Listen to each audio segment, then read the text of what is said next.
Hey everyone, Ryan here, Bedrock Productions, and as fate would have it, yesterday I posted a video about every LEGO Star Wars Summer 2023 set, and then just a few hours later, LEGO added all of the sets to LEGO.com that are coming out on August 1st and one of the September 1st sets in the Advent calendar. So we have way better images than we even had yesterday, which were better images than we had before. So in today's video, a viewer suggested that I title it this, basically my final thoughts on these LEGO Star Wars Summer 2023 sets for August 1st and the Advent calendar, and then obviously my final thoughts will really truly be in my review, because the in-hand physical product is what really is going to matter at the end of the day because of what LEGO's been doing recently with false advertising.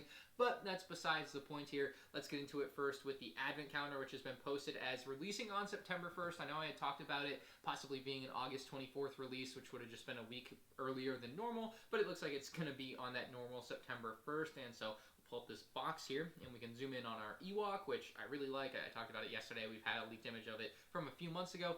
It still looks just as good as it did a few months ago. It's probably the best minifigure in this set overall to me. Although there are some other good figures in this, like the Palpatine. He looks great with his Christmassy sweater, although it's also the Palpatine with no pupils, which people pointed out that they didn't like when they did that in the Death Star throne room set. So that's definitely still going to be a downside here. You get that bad looking Leia from the Endor set. Don't even get me started there. You've seen my review on that, I'm sure. The Endor speeder we can see. We get a really good view of the staff with the Battle Droid and then the Clone Trooper with the Clone Command Station in this set. And what I noticed when I saw this, I know I said yesterday it looked like they were still going to be falsely advertising it. I was jumping the gun, apparently. I think this view properly shows it. They are no longer falsely advertising the 212th Clone Trooper as bad as they were falsely advertising the 212th Clone Trooper in the past. So we truly did bully LEGO into properly advertising their product. A real cause that we were able to get behind and finally make LEGO make a change. Now, I will say, much to the disappointment of my haters, it is still falsely advertised. That print doesn't really look like what the print actually looks like, because it's not showing the fact that the top part of the orange bows away. They still try to make it a little bit better looking than it actually is, but you know, we're at least going in the right direction, and it's not as falsely advertised as before, so a vast improvement there. Unfortunately, what really should have happened here is LEGO should have made the print look like what it looks like on the box of the ATTE, because that's what everyone really wants at the end of the day, right? We want a good, accurate product that looks as good as we had it a decade ago, but unfortunately we just can't have that anymore. LEGO has been losing money hand over fist year over year, and they're really looking like they might go out of business, so I can understand why they would have to do this and why we would get a worse product here 10 years later. 22 of the other things in this Advent calendar are fantastic. There's some really fun mini builds like the Turbo Tank, the Justifier, the AAT. I think all of those down here on the bottom left look fantastic. Mando's N1 Starfighter even makes an appearance, and I gotta say I love the Reindeer Gonk Droid. But maybe my favorite build in this set is the Hellfire Droid. You kind of see it down here, but let me get to a better image. I think that is a fantastic build. Really happy with the way that that one turned out. 22 of the 24 things in this Advent calendar to me are fantastic, so that's a pretty good ratio. That's like 92% or something. You're getting an A on the Advent calendar from me this year, but yeah. Still falsely advertising, just not as bad. We'll skip past all the mechs and Tennu Jedi Temple because we've already seen plenty of pictures of those, and we'll hop right into the Ahsoka's Clone Trooper Battle Pack here. The official price in the US is $20, but just out of curiosity here, we're going to go to the German version of the site, because I did say the price should be increased still in other regions. It didn't like return all the way. Already know the set number. There we go. We're rolling, baby. So yeah, it's €20.99, and then for comparison here, we have the most recent battle pack, and that was only €19.99 euro, I believe. So yes, the price did go up in certain regions. It was going to go up a lot more, and LEGO at the last second retracted the price, but apparently, like I've just shown, not all the way everywhere, which really sucks. Let's take a closer look at this Ahsoka's Battle Pack now that we have the box art and stuff. Looks like 20th anniversary of the Clone Wars logo. That's good. We're using the Clone Wars box art. That's good to me. Nothing bad in particular on the box art or for the art on the box, other than the unibrow 332nd Trooper. And there's another development on this. Can you believe it? It's crazy how LEGO Star Wars can't get Clone Troopers right. I don't know why they don't have someone at the company that cares enough to bother with any of it. I don't even see the point in taking a look closer at these pictures. I mean, we do know that the Vaughn figure's bad. He should have a gray torso design, and he should also have a unique helmet print. And speaking of that unique helmet print, someone pointed out to me that if you go down to the description here, it does say that Captain Vaughn has a special helmet. I mean, these people at LEGO, I don't even know if it's the designers, I don't know whose fault it is. It doesn't really matter whose fault it is to the consumer. It's just the all-in-one product experience. That's what really matters for people. This is not a unique helmet. This looks just like the other 332nd helmets. They didn't do anything special for Captain Vaughn. They're lazy and cheap, and like, how could you write that it's a special helmet in the bottom? I didn't want to rant this video, but I'm ranting. Okay, so here we are. These in-hand product images should, in theory, show us exactly what we're going to be getting when we buy the set and pull it out of the box, except in the case of the UCS X-Wing when they photoshopped it, so you can't really always trust these now, but we're gonna choose to trust these. It looks like the black line on the helmet is not as thick as shown in the renders.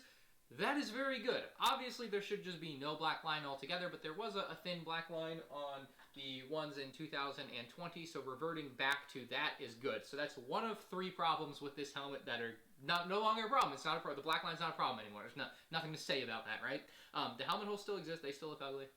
We'll save that.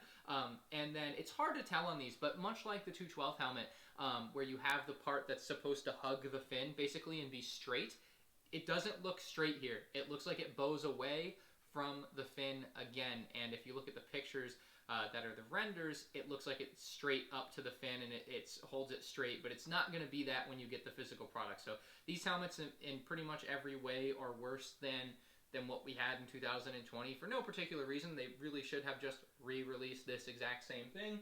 But, and it's crazy, too, because that is the laziest, easiest thing for them to do. And they'll do a lot of lazy things, and they can't do the lazy, easy thing that's better for the consumer. They have to do the thing that's worse, looks worse. Like, I just don't get it. In a vacuum, this is a really good battle pack and a really good idea for one. Execution-wise, I don't think they executed very well. It's not a particularly bad selection of figures, although I'm stoutly against named characters in battle packs like Vaughn there. I do quite like the micro swamp speeder here. I don't have anything wrong with the swamp speeder. I really like the inclusion of this extra little blaster, but realistically, I don't remember if I've said this in a video, but what I would do to fix this set, basically, or just make the set way better, I would take Captain Vaughn, put him in the AAT from a few years back, just swap out those figs, and then I'd have 2 332nd in this, and then I have 2 Maul Mandalorians in this, and it would be kind of a versus battle pack, and I think it would have been a way better set. So anyway, this is what the characters should look like IRL. The big unibrow black line is not going to be a big unibrow black line, which is like good sigh of relief, but unfortunately it looks like we're still going to have the printing error or just misprint, whatever you want to call it, on top of the helmets. It won't look as good as it did in 2020.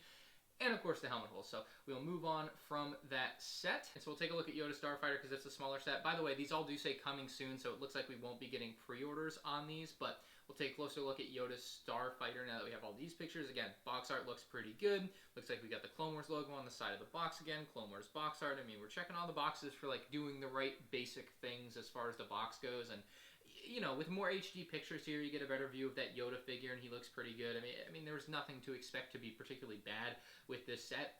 There's people that didn't get the set in 2017 that are happy they can get a version of Yoda Starfighter now, and then there's people like me that already have that would have rather gotten something from the 2003 Clone Wars that literally nobody has. So, you know, that's kind of the 2 schools of thought on this set. To me, it's just kind of a nothing set. It exists. There's nothing particularly bad about it, other than not having a third figure, which it absolutely should have had a third figure for $35.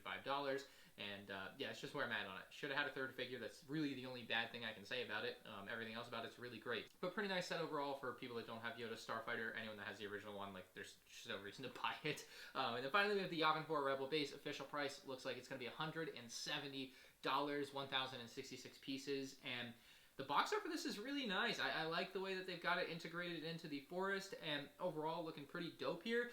I don't like this set as much as I did. I talked about this set a lot coming into it from the rumor list and from the leaked images, and I'm still excited for it. I still think I'm really going to like it, but I have looked at it, and so you have the 8+ age rating. LEGO really, like, dumbed down a lot of this build to me to make it an 8+ age rating for a $170 set on something that's pretty niche from the original trilogy, if you were going to call something from the original trilogy niche, that I think a lot of adult people are going to want, or would have wanted maybe if it looked a little better for some people. I don't know. I still like the look, but I'm not as high on it as I was 2 days ago, you know? So one of the big things, obviously, is they didn't finish the tree. Like, the tree is just a half tree, and I guess it makes sense. The whole build is basically half a build, half and half, right? But it looks really bad from the back on the tree. You can raise up the watchtower crow's nest, and I like that. And like I've said, I really like this Rebel Trooper and his attachment down there. Got a couple other figs mulling about down here, but really where I find this set to be rather disappointing is that interior play area. I just thought there would be more to it, and you know, it looks like there's a weapons rack down here. I do kind of like the ladders. Ladders really remind me of that original concept set because it had ladders. It's one of the few things that I look at as a similarity between the two because otherwise the designs are just so different. My least favorite part is kind of the ceremony area. It's really lame. It's literally just some plates. They didn't do anything special, didn't make it look cool. I don't know if there's another picture of it, but this ceremony area is just like really lacking to me, so not a fan of that. I was hoping we'd get more out of that, but we didn't. The C-3PO character looks awesome, or figure, with that arm printing. Like I had mentioned, there would be arm printing. Now you can see it in a much more full quality, and then you have this piece, which I was doing a Twitch stream last night. A lot of people said they didn't like this piece, but I haven't looked at the source material yet to know if it's good or bad, honestly. So I'm fine with it right now, but if it looks horrendous compared to source material, I might change my mind on that. But yeah, there's your full character lineup. We've taken a pretty close look at that already. Same thing here going on as we just saw. Just, yeah, I don't know. It feels kind of empty to me. Doesn't have as much going on as I had hoped. You can see some of the modularity of this set on the back side, or on this picture where everyone's got iPads. Because that's what LEGO wants kids to build with, is iPads, not the building instructions anymore. But yeah, I think this is a pretty dope set overall. I think a lot of people aren't going to like it as much as they thought, including myself. But I'm still excited for it. I wasn't really catch the back side of the figure. It's easier to see on Yoda Starfighter, but he does have printing on the back, so I mean, at this point it's just the norm, but it's not as exciting as it was the first couple times. But yeah, R2-D2 is going to have back printing on both the sets. Let me know what you guys think about these now that you've seen them all in their full glory. Hit the like button for that YouTube algorithm.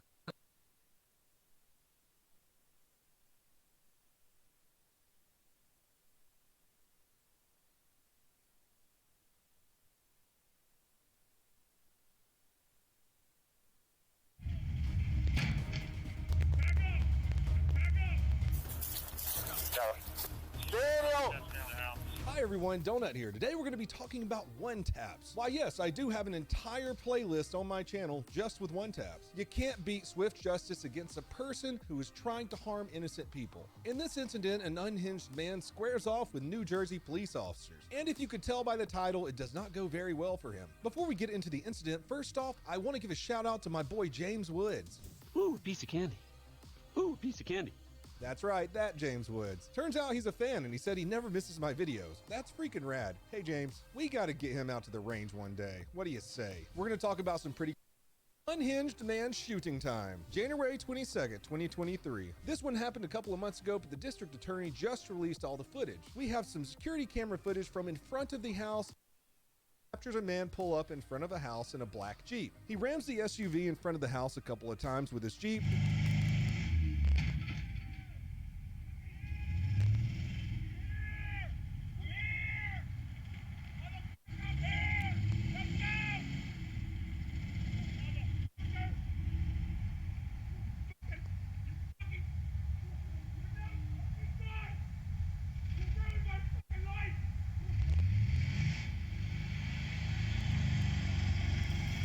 I think he's screaming here, and I think by now they might know that you're here, good sir. And if I heard that correctly, it sounded like someone inside may have ruined your fucking life. I do not believe that he is there for a friendly visit. He drives off, and then a couple of seconds later, a man and woman from inside the house come out to inspect the damage done to their vehicle. But oh shit, they see dudes circling back around their house, and they quickly run inside to get away from him. He pulls up, doesn't put the Jeep in park, and then completely busts his fucking ass on the ground, while at the same time dropping whatever bullshit rifle he brought with him. You'll see that here in a second. The tough guy routine meant to scare the people inside probably isn't working too well after that one.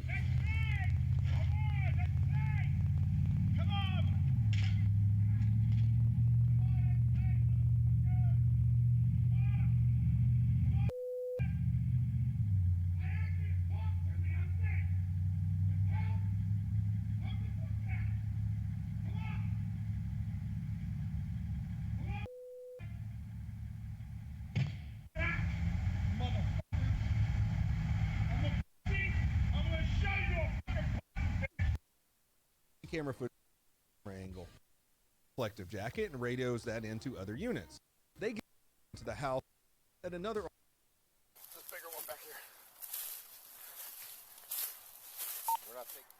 Sergeant, I got him out front here.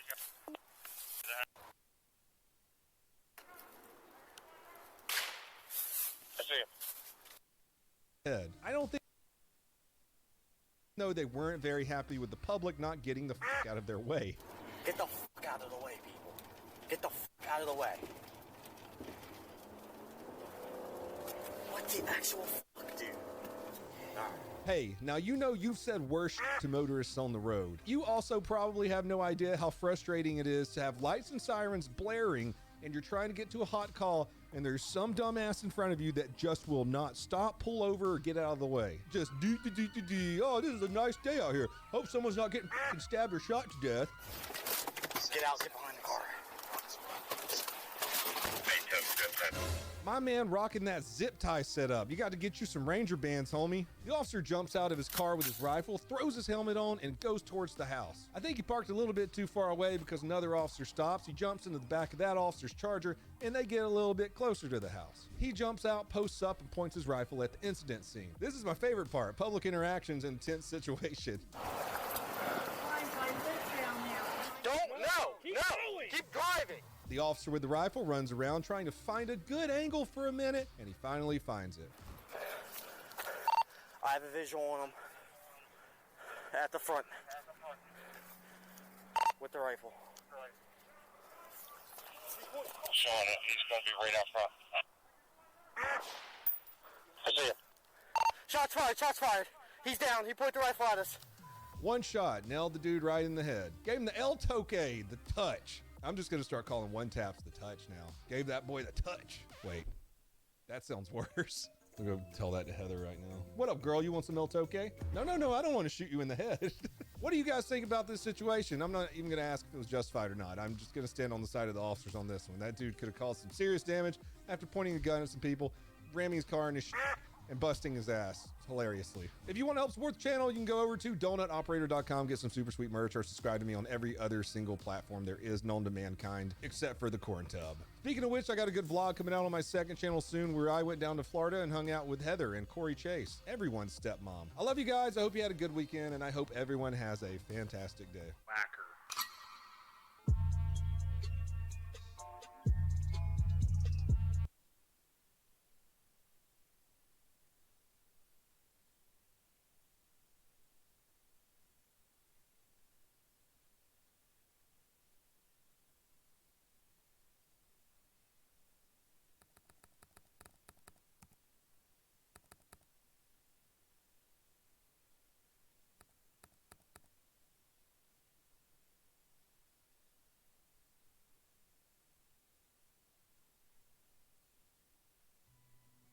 Today we are going to go over some must-know building tips to help you improve your own towns and villages in Minecraft. These tips are designed more as a guide and should give you a better insight when it comes to taking on such projects. When it comes to building, it's always best to start from the ground up. So today we're going to be taking a stroll around one of my favourite builds where we can go over a few things that I built and why I done this, and this should hopefully give you a bit of a better understanding about how I build and why I build things in a certain way. Now, like I said, let's start from the ground up. So we're going to start with pathways, which are going to be one of the key foundations that make up the majority of your build. These are so much more important than people often realize, because this is a point where we can not only create a layout but also create sightlines, and the sightlines do play a huge role in the way you lay your town out. Now, there are two key elements here that I really want to discuss more in depth, and that is curves in the road and elevations. Now, curves in the road are going to be essential for creating a little bit more of an organic feel rather than everything feeling so formal and straight, because when everything is formal and straight on a single straight path and a sort of 90-degree angle bends, everything is going to feel just too formal and it will quickly become quite boring.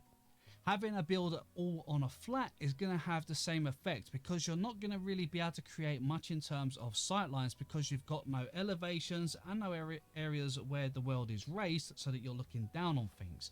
So we need to create both of these together in the right kind of manner. So it's always good to create curves in a town. So if you're creating a road and you want to have a curve, just small curves, even if it's only weaving slowly in and out, just a small amount, but just enough to give you a little sort of hidden area behind a turning, so when you reach that corner it will open up into a new area of the town. It's also important at the same time to create a height elevation so that you feel like you're walking uphill or downhill a little bit. This will create not only sort of more characteristics to the town, but you will find in certain areas where you raise up into the town that you'll be able to look down in a certain area and get a big overview of something. Or you might have another area where you might come around a corner and you'll be facing a hill and you'll be able to see maybe the castle at the top of the hill or some kind of build that will stand out. This is just a way of creating better sight lines and a better layout in general, creating more of a realistic feel and creating that atmosphere that every town really needs. So first things first when it comes to building anything, and that is to make sure that wherever you plan your roads or your walkways, make sure that you have a form of elevation and some form of curves in place so that you can create nice sort of little features in between everything and create those sight lines that you really want. Next up, let's talk about building in general. So this is going to be for the houses. Now, one of the common things that I see a lot of people do is they'll build up an entire village or a town, even a city, and you'll find that everything looks very similar. You'll have very much the same sort of height in roofs, you'll have very similar sort of styles. Most of them will be the same kind of shape, just with maybe slight variations. And you'll find that as you're walking through the town, everything starts to feel very repetitive. You know, it don't feel like you're really sort of moving into a new area because everything just looks the same. The key here is to alternate the shapes you're using. If you've got one straight house in one place, why not put a house with a bit of an angle on next to it? Then you could build another house in a different sort of angle or different direction. Make the roof higher. Add a tower, add a balcony, add a little overhang with an archway or something underneath it. Find a way to make each build look unique and make it look different from the last one in terms of shape. The shape is the main thing here, and variety is definitely the key. Now, while you're working on variety, it's also good to try and keep in mind what you want to build in the area, because we don't want to fill this with just a bunch of townhouses. You know, we want to have some kind of theme. Plan a little area where you might have a high street or a shopping area where you might have some shops or maybe some warehouses if you're building in a medieval sort of style. Maybe another area where you might have trades, you know, such as a blacksmiths or maybe merchant ships coming in that might be wanting to trade with your city or something, you know, that has a form of trade with it. Now, while you're doing that, you also want to think about different classes. A lot of cities will have higher class areas and lower class areas. So you might want to include some larger houses and then another area where there's smaller houses. One particular thing that I like to do, because I think all of you know just how much I love to build docks and harbours and stuff like that. But what I like to do is I like to keep the smaller houses to the front of a harbour, because the harbour is going to be the main point, the main view, you know, one of the main sort of lines that you'll be looking at when you're sort of trying to take a good view at everything that you've built. So I like to keep smaller houses towards the front and then slope a hill upwards behind it so that the next houses behind you can build a little bit bigger. You'll start to see a bit more of those, and then a hill will slope up a bit more, and again you'll get another sight line. So what you're doing is you're creating sort of pitched levels at different sort of tiers, so you'll be able to see, even though you're far back, you'll still be able to see those houses in the distance. And then at the top of the hill, have your main feature that you want to build. In this example, the main feature here is the castle in the background. So as you can see, the castle stands out on top of everything else. It's a big build above everything, so it still gets that sort of point of view that you can see from the docks. While I've got the main build at the top of my town and I've got all these different areas and sections that I'm building, you also want to try and think of any other type of main structures that you may want to build here. So keep in mind while you're building all the sort of type of buildings, aside from your houses, your trades and your shops and stuff, other just single one-off buildings you might want to include. This could be something such as a church, a cathedral, a watchtower, a barracks, you know, something along those kind of lines. Maybe a big lighthouse or something of the sorts. You know, keep these things in mind where you're building them, because you want these to be placed in good locations that where they're sort of not stuck behind anything and don't get viewed. You want them to sort of stand out just a little bit above everything else. So make sure you have a little elevation so that that build can be seen, because if it's a main feature or a main building, you want to make sure that it towers above the smaller general houses, because this is a bigger build. This is something that the people are going to want to see, and you're going to want to be able to see it across the town. So make sure that you choose a good location on an elevation where it can be seen and that it stands above everything else. One of the last things I want to mention about buildings in general is, if you find that things start to feel repetitive, don't feel afraid to go back and change a building. You know, if it's not looking the way that you want, then go back, remove it, or edit parts of it that you don't like. Change it up until you're happy with what you've actually got, because if there's points of the building that are not looking right, no matter how much you build, them points are always going to bug you, or at least they certainly would for me. Now, when I come to building these large scale builds, I'm not going to lie. I can build things, break it, build it again, build it again. I can build it up to 10 or 15 times sometimes, because I'm very picky with the way that it looks. So don't think that you've got to get things right the first time. If you don't like it, go back and make changes until you feel happy with it. It'll be worth it in the end. Okay, heading up another level, let's talk about the roofs. Now, the roofs again are just as important as the main builds, if not more important, because these get seen in the skyline. These sit above the other builds in the distance, so these are going to be seen a lot. So you want to make sure that you've got a good variation in these. You don't want these to all look the same as the one next to it. A lot of times you'll find that there's not always an easy way to make roofs look very different, other than angles. But there are small little things you can do. You can put a tower on a roof, for instance. This will create a different looking roof, and certainly a different height point as well. Having a roof where you've got different levels, where you might have a point that sticks out, make sure that sits a bit lower than your main roof. Maybe have another roof that juts out of the side and make that at a different angle. This way, this gives you multiple sort of roofs that are different angles, different heights, and creates that nice sort of view in the distance. Another thing to consider here are small features in your roofs, what you can change up. Add in small chimneys, and making sure that the chimneys don't all look the same on every building that you have them on. Make them varied, change the shape, change the angles, change the blocks you're using on them. You know, keep that variation there. If you have a sort of peak point of a roof, make sure the roof is different shapes. So for instance, across my builds, you'll find I've got many sort of roofs that are made with just stairs.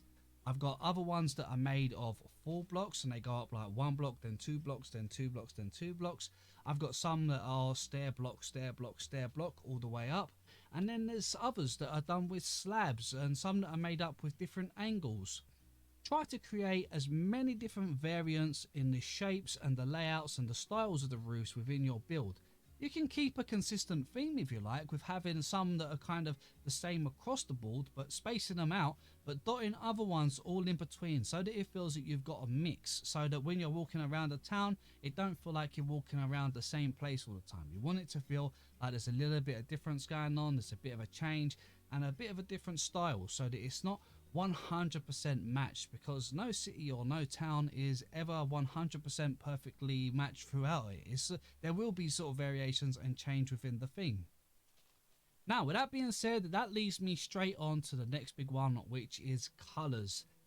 Colors are so important, and this goes for the buildings themselves, the roofs, and everything in between. So you want to make sure there is a bunch of variation here, because this is really going to make the town feel different from place to place and make it feel less repetitive as you're walking through.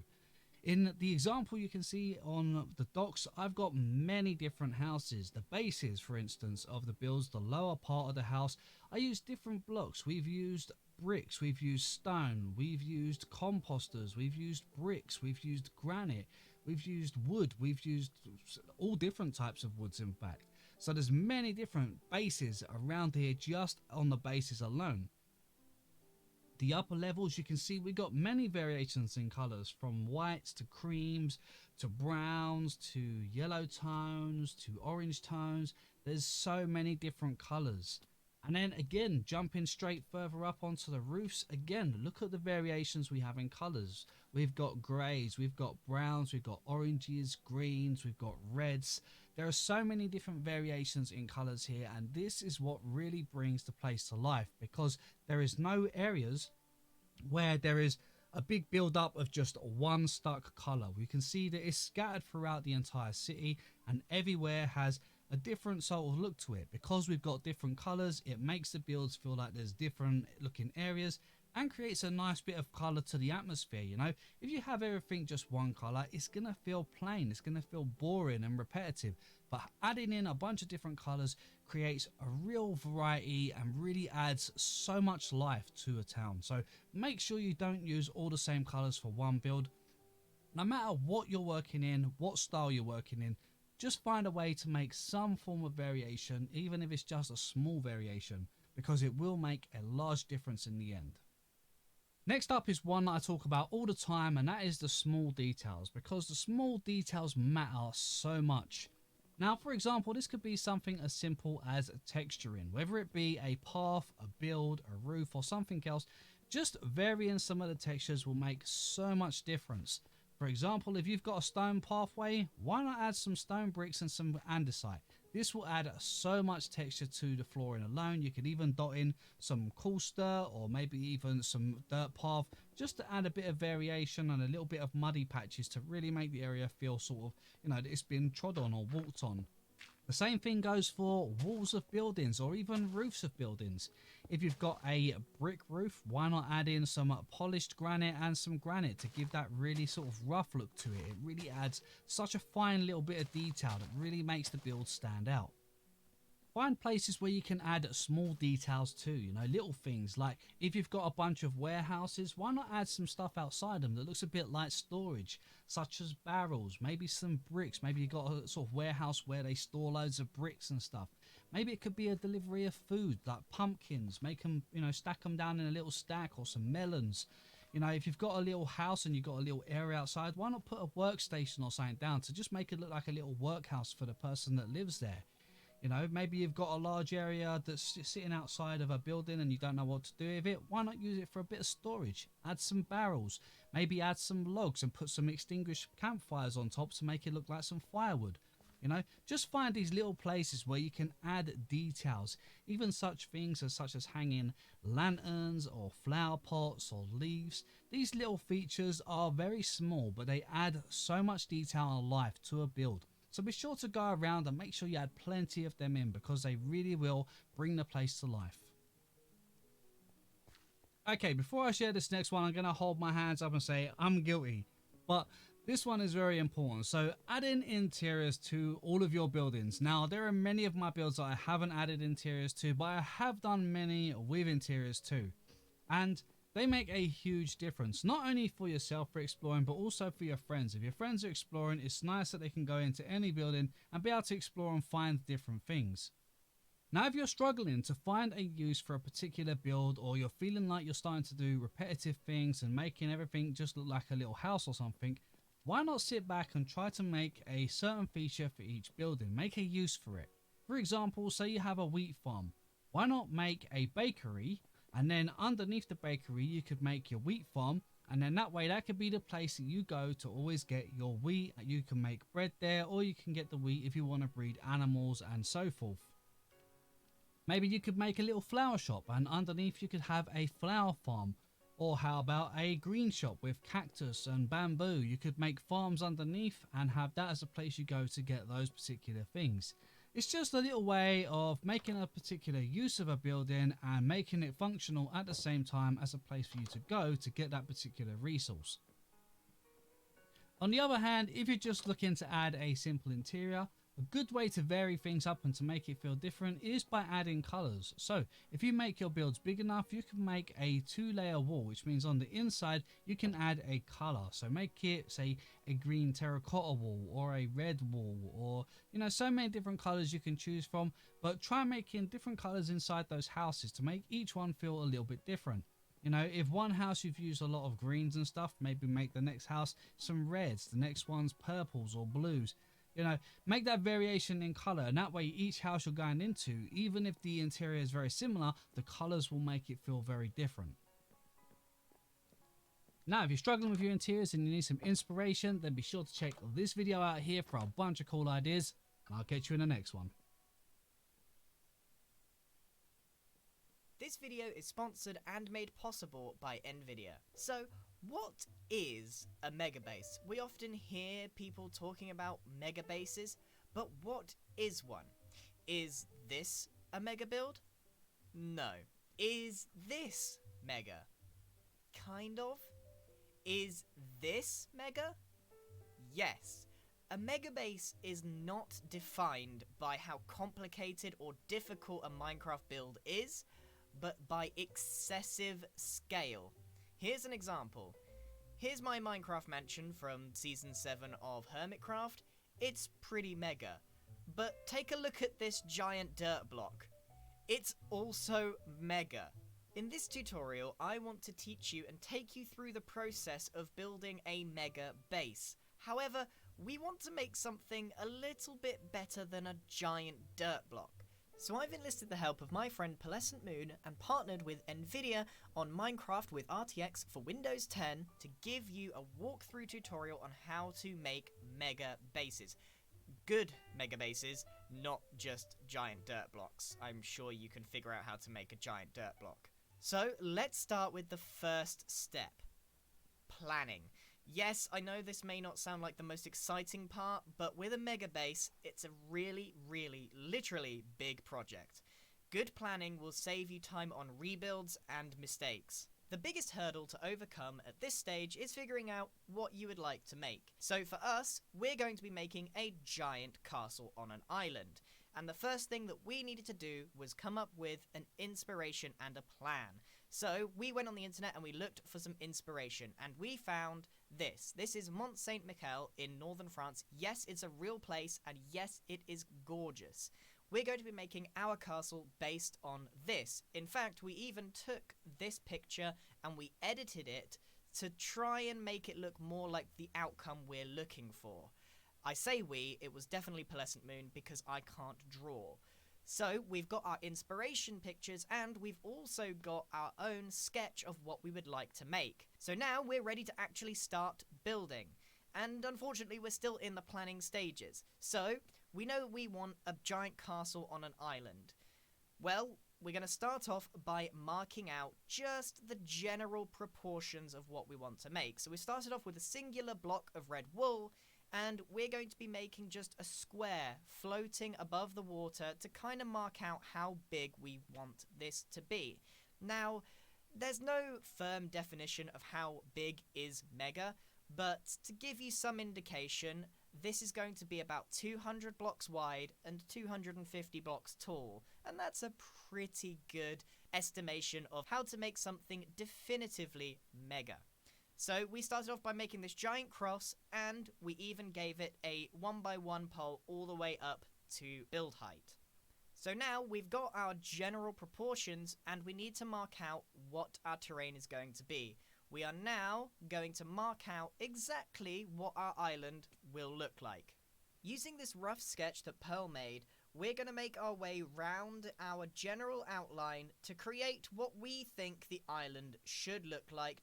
Just generally, it doesn't need to be super exact, just something very rough cut and two-dimensional. So this is what we're left with, and we were pretty accurate to the sketch that Pearlescent Moon put together. So our next task is not actually to get started on the terrain, we actually need to do a little bit more planning out on the 2D scale.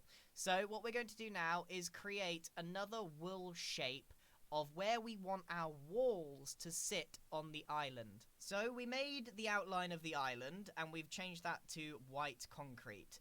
We then went ahead and made a 2D shape of where we want our first layer of walls to be by making just a simple 2D outline. You save yourself a lot of hassle later down the line. For example, what if we had made this island and then found out we wanted to make a size way bigger than this? The island would then become obsolete. This sort of planning is essential to a mega build, And that brings us to the end of stage 1. To summarize, you have in your planning stage, decide what you want to build, conceptualize and get inspiration, and make a 2D plan in Minecraft. Now, we are officially ready to move on to the second stage of the mega build, which is the terrain. Now, not every single mega build needs terrain. If you've got a more geometric style base, probably not necessary, but our one involves a lot of terrain. So what we're going to do is hop into a time lapse, and I'm going to quickly explain as we go through it what we're doing. It uses a huge amount of Java tools such as World Edit and Voxel Sniper, therefore it may not relate to absolutely everyone, but you'll get the idea of what's necessary before we move on to actually building the structure.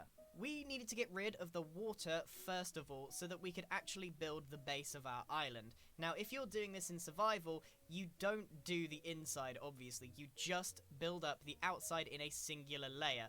But because we have tools available to us, we're able to make them even out of diamond blocks because we can do whatever we like basically. So we built it up to the height that we wanted it, keeping as much of the wool in there as possible, and we even added a layer so we could see where the waterline would be. We then retextured the island and we were left with this. And we kind of experimented with different palettes and then we put the water back.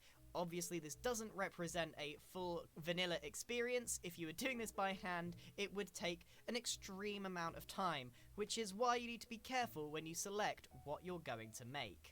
So we have built this entire island using Java tools. Now I have to say, if this has scared you at this point of the video, please don't let it. We've obviously gone a bit above and beyond what is possible in survival Minecraft, and especially when you're dealing with the ocean. So my advice would be, if you are considering doing terrain, do it on land, but remember, if you're doing something more geometric, you don't have to do any terrain at all. You could just do a floating shape. Now, the next stage is to actually start our build. The terrain is here, it's all integrated into the ocean for our one, and now you'll see that we've still got some of our wool laid out. Now this is going to be the outer wool of the castle, and we've got them in different colours to help us figure things out. Now that is where the top of our base is going to be, our mega build, and it is all the way at height limit. It cannot get any taller than that, so in a way, this is about as mega as it gets unless you want to excavate the entire world, which, trust me, you don't. The next stage is the skeleton build. Okay, so what we're going to be doing now is basically taking just wool outlines, and you can use any block, but it's really useful when you've got different colours, to mark out just what I would call the skeleton of the build. This allows you to experiment with the shape of everything you're going to be making for this mega build without actually filling it in. Now, this obviously still takes quite a lot of time, effort, and resources if you're doing this in survival, but marking it out in a skeleton will allow you to constantly be taking a step back, assessing the size and the scale and how it's going to fit in, and making amendments without it costing you too many redos. So, that's what we're going to be doing now, taking our time to slowly build up a skeleton full of shapes on this entire island, and all of a sudden, this build will start to take some kind of form. So it's time to hop into another time lapse where we mark all of these things out. Now, just like we are in this time lapse, you want to be taking some kind of outline block and be making the largest, most general shapes you can for your mega build. Do not get too detailed at this point. We are just trying to get an overall general shape. We use multicolored wool to make sure that each segment is more digestible and stands out amongst the others, so that when you take a step back, you can see the different elements of the build. And now we've moved over to Bedrock Edition, Minecraft on Windows 10. And what we've got here is ray tracing. I did a video previously on it, and it basically just makes everything look amazing.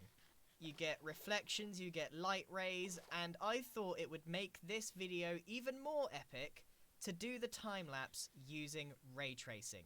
We got Pearlescent Moon over here, who is a chicken in Bedrock Edition, which is always fun. Well, what are we doing next?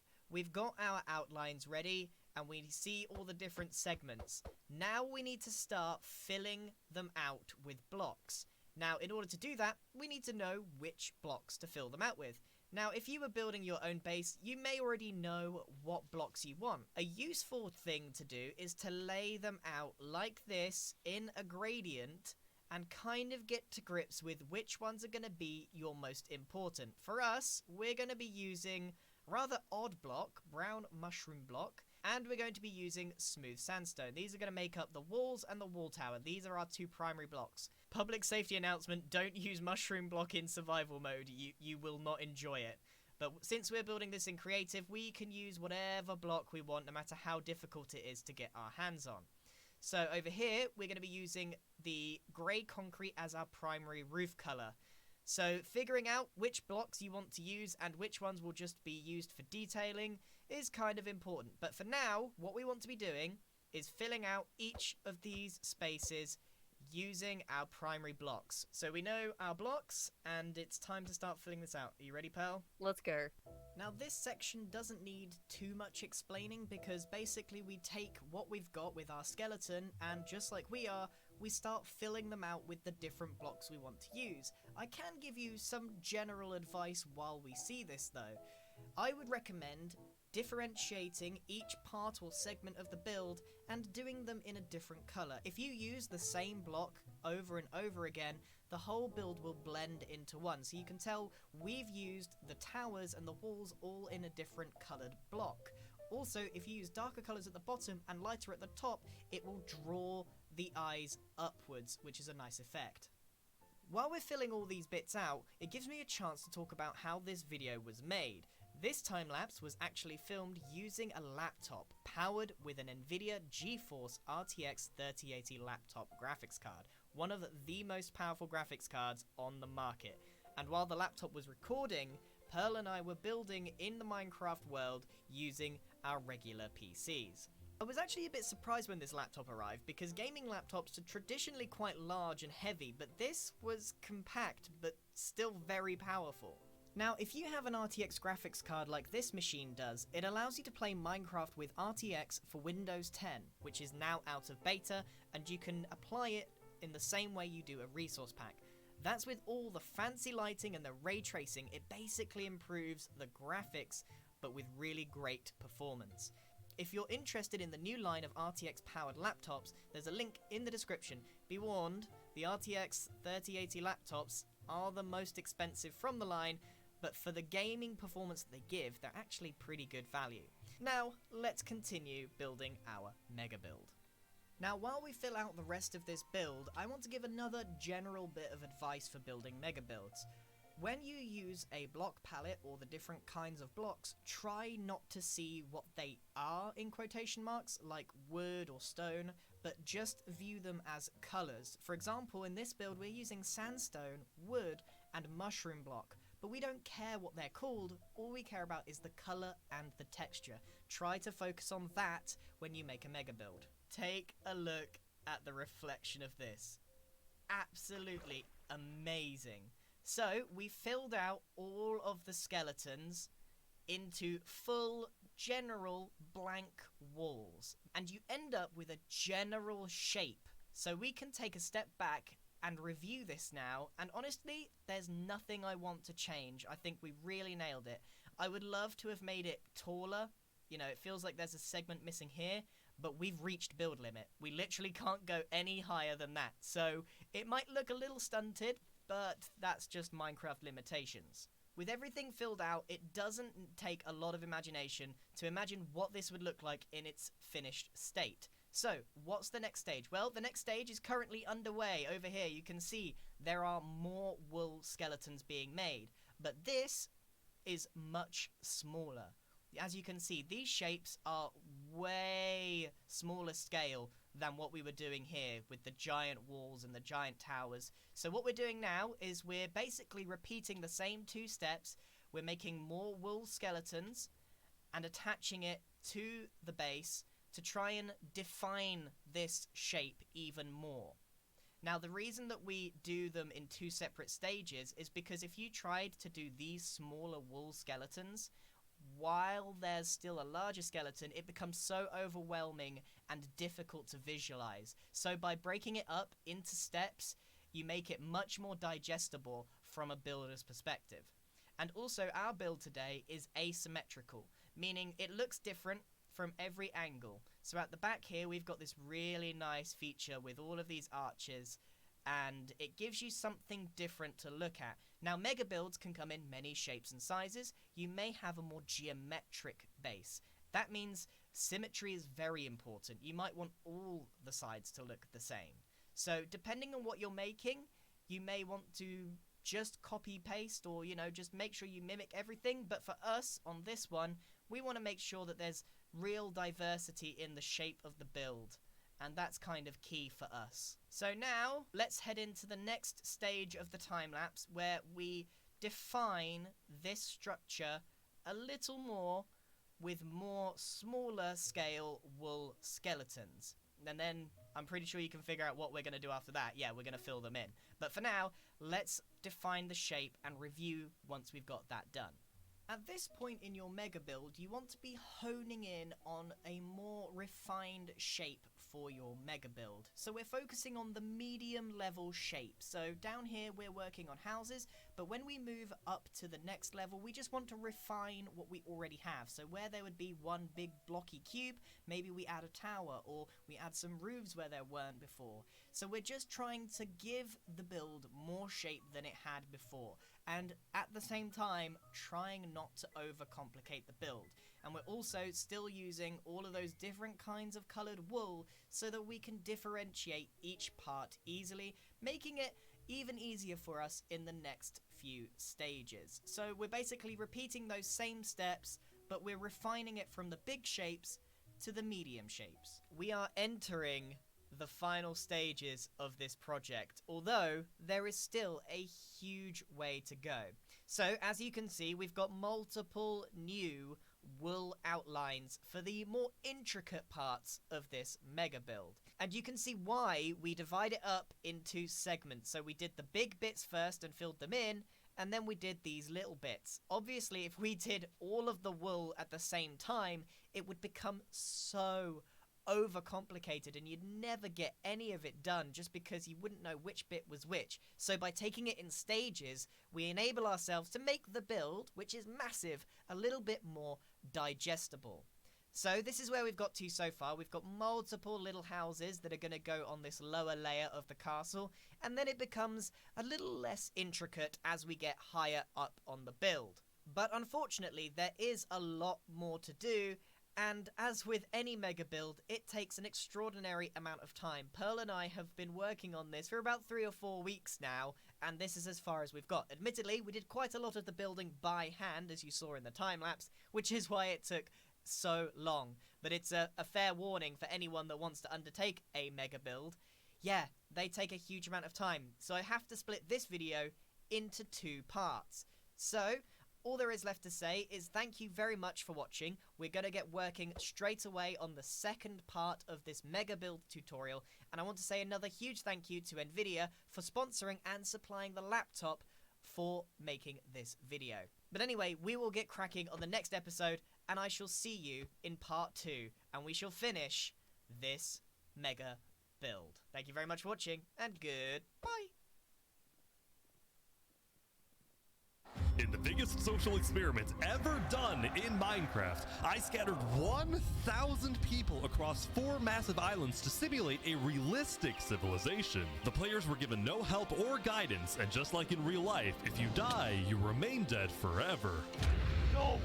Now each player has the freedom to do whatever they want, gather resources, join a society, become a dictator, or if it comes down to it, go to war. With so many people on each island, anything can happen. But I can promise you one thing. This event ended up having the most entertaining story arc I've ever seen. You do not want to miss this. So pick a nation to root for and enjoy the video. I present to you the 1,000 player civilization experiment.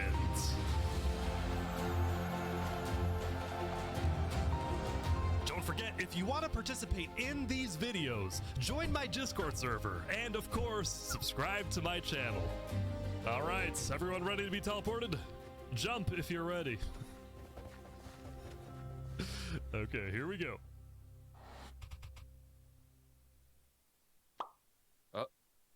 I'm in. On day 1, all 1,000 players were teleported to their islands, each its own biome. We had plains, desert, snow, and jungle.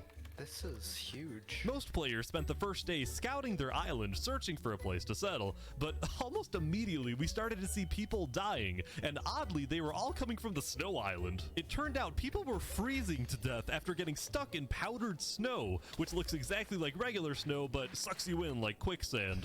This guy's trying to free his friends. Oh no. Even worse for the poor people on the snow island, trees were almost nowhere to be seen. The desert island also had very few trees, which players needed if they wanted to get wood. But the places where players did find trees quickly became extremely valuable hotspots for groups to settle at and colonize. Look at all these people coming together. Community crafting. They're making progress. Meanwhile, the people on the jungle island had essentially unlimited trees and were thus already thinking about other things. What did you say your plan was? I'm gonna take over the world. This is my right-hand man. Darbo. Hello, right-hand man Darbo. Don't talk to him. He doesn't speak. While having a lot of trees did seem like an advantage at first, many jungle people found the island to be difficult to traverse, given the immense amount of trees and the hostile mobs that would spawn on the surface due to lack of sunlight. Uh-oh. Uh-oh. This fear of traveling also made it more difficult for jungle people to talk with each other, since players could only read chat messages from people 100 blocks away from them or less. Although frankly, at least they didn't have to see what me and the admins were looking at. Lastly, we get to the Plains Island, and boy was it different from the others. It truly was just the perfect island to live on, with green grass, trees, animals, and no natural dangers. This guy's making a little animal family. Or farm. Not needing to worry about dying as much as everyone else, the people on the Plains Island were among the first to start mining for resources like iron or diamonds. They were also the first to build up villages and, yes, to create civilizations. Throughout the first day, you could see two main groups starting to come together. One of them a democracy led by a player named Horace Crown. Our aim is building the most beautiful and nicest city on the entire server. And the second also a democracy led by a player named Sidefall. I just want to make sure nobody dies. It was actually kind of odd how similar these two civilizations were. They were both located on the southern shore, they both had democratic elections, and their leaders both wanted good for their own people. I just hope nothing happens to change that. I'm gonna make an Among Us character. Never mind, I hope they die. Soon it was the end of day 1. Players across all 4 islands logged off and made plans for the following day.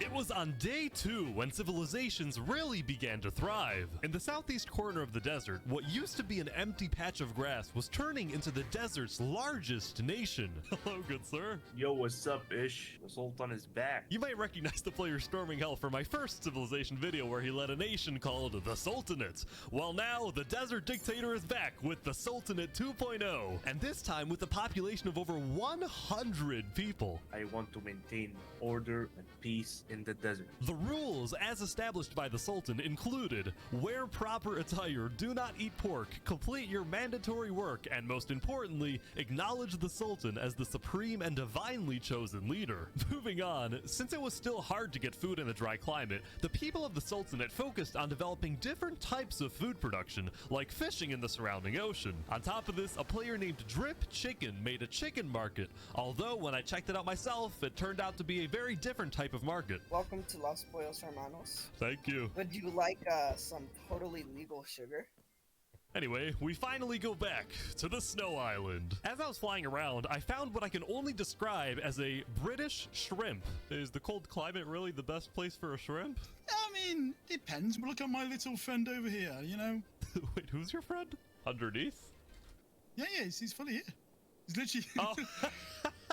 he's chilling. Oh, he's up here now. No, No, my fish buddy. Please go back down. Despite the killer powdered snow and the occasional polar bear, the people on the snow island were actually doing pretty well building settlements together. Nobody was fighting because everyone had one common enemy, the harsh climate. That being said, it turned out that all of these snow settlements might be a bit more than just little communities.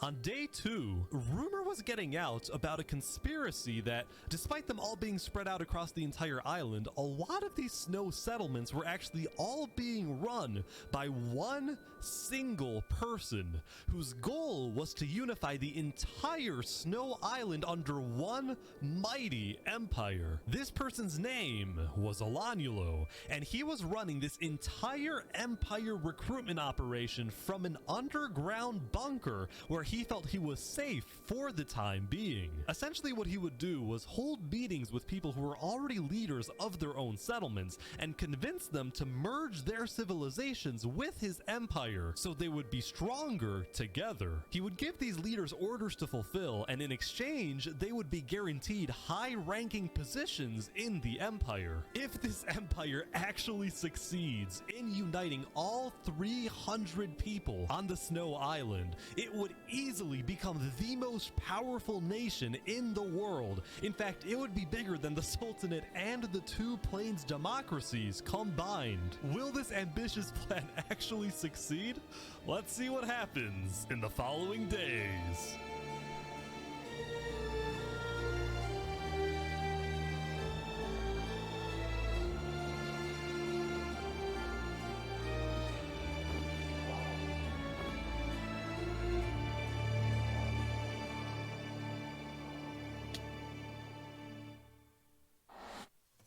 We've now covered the politics of every island except for the jungle, so what's going on here? Well, quite frankly, I had no freaking idea. It was chaos. There were about 30 different camps and tribes spread out across the entire island, and a lot of them were in constant fights with each other. Oh, who are the... what is going on?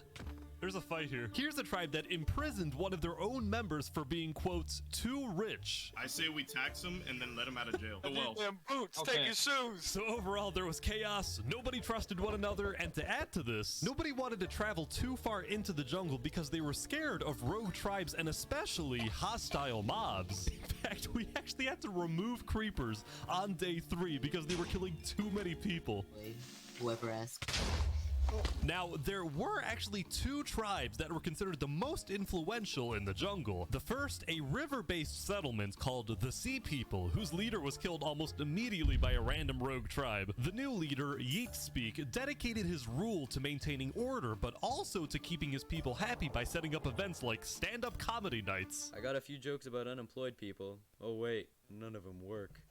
The second influential tribe was located in the dead center of the jungle, and it was what appeared to be a faction revolving around the worship of a player named Seth. Hello, Mr. Seth. Oh, what's up, bro? Oh, this is just creepy. You're telling me this isn't a personality cult? Nah, I wouldn't say that. It's a way of life, alright? It's a religion. Lastly, as I was flying around, I happened to run into this guy again. I'm gonna take over the world. Believe it or not, he had actually become the leader of a pretty impressive settlement. Granted, there was a lot of internal drama in his tribe. Do you see this like really cool tower thing that we're building here? Yeah, it looks great. Yeah. It's really cool, isn't it?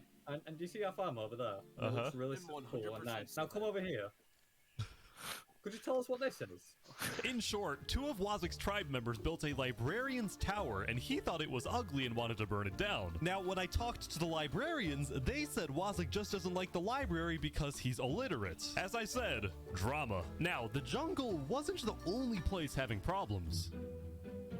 The Plains Island was seeing both a surge in development, this whole place is awesome, but also a rise in tension. The leader of one of the Plains democracies, Horace Crown, had found out that the other Plains nation run by Sidefall had reached out to the Snow Island looking for potential alliances. Horace Crown did not like that Sidefall was reaching out to other islands instead of reaching out to him, so he quickly established his own alliance with 2 other Plains settlements, both located on the east side side of the island, which would essentially cut off Sidefall's access to most of Plains if a war were to break out. We think Sidefall is definitely up to something, and we're planning to stop him. The people living on the Plains Island, who had otherwise taken their peaceful lives for granted, were getting very worried about a potential massive war that would devastate their homes. Here in KFC, we want family, not war. Meanwhile, on the desert island, the Sultan storming hell was not happy when he discovered that a group of mountaineers had made their home on the mountains surrounding the Sultanate. So, the two groups had a meeting to discuss this dispute over land. Why does the Sultanate have any more right to a plot of land? Simply, might makes right.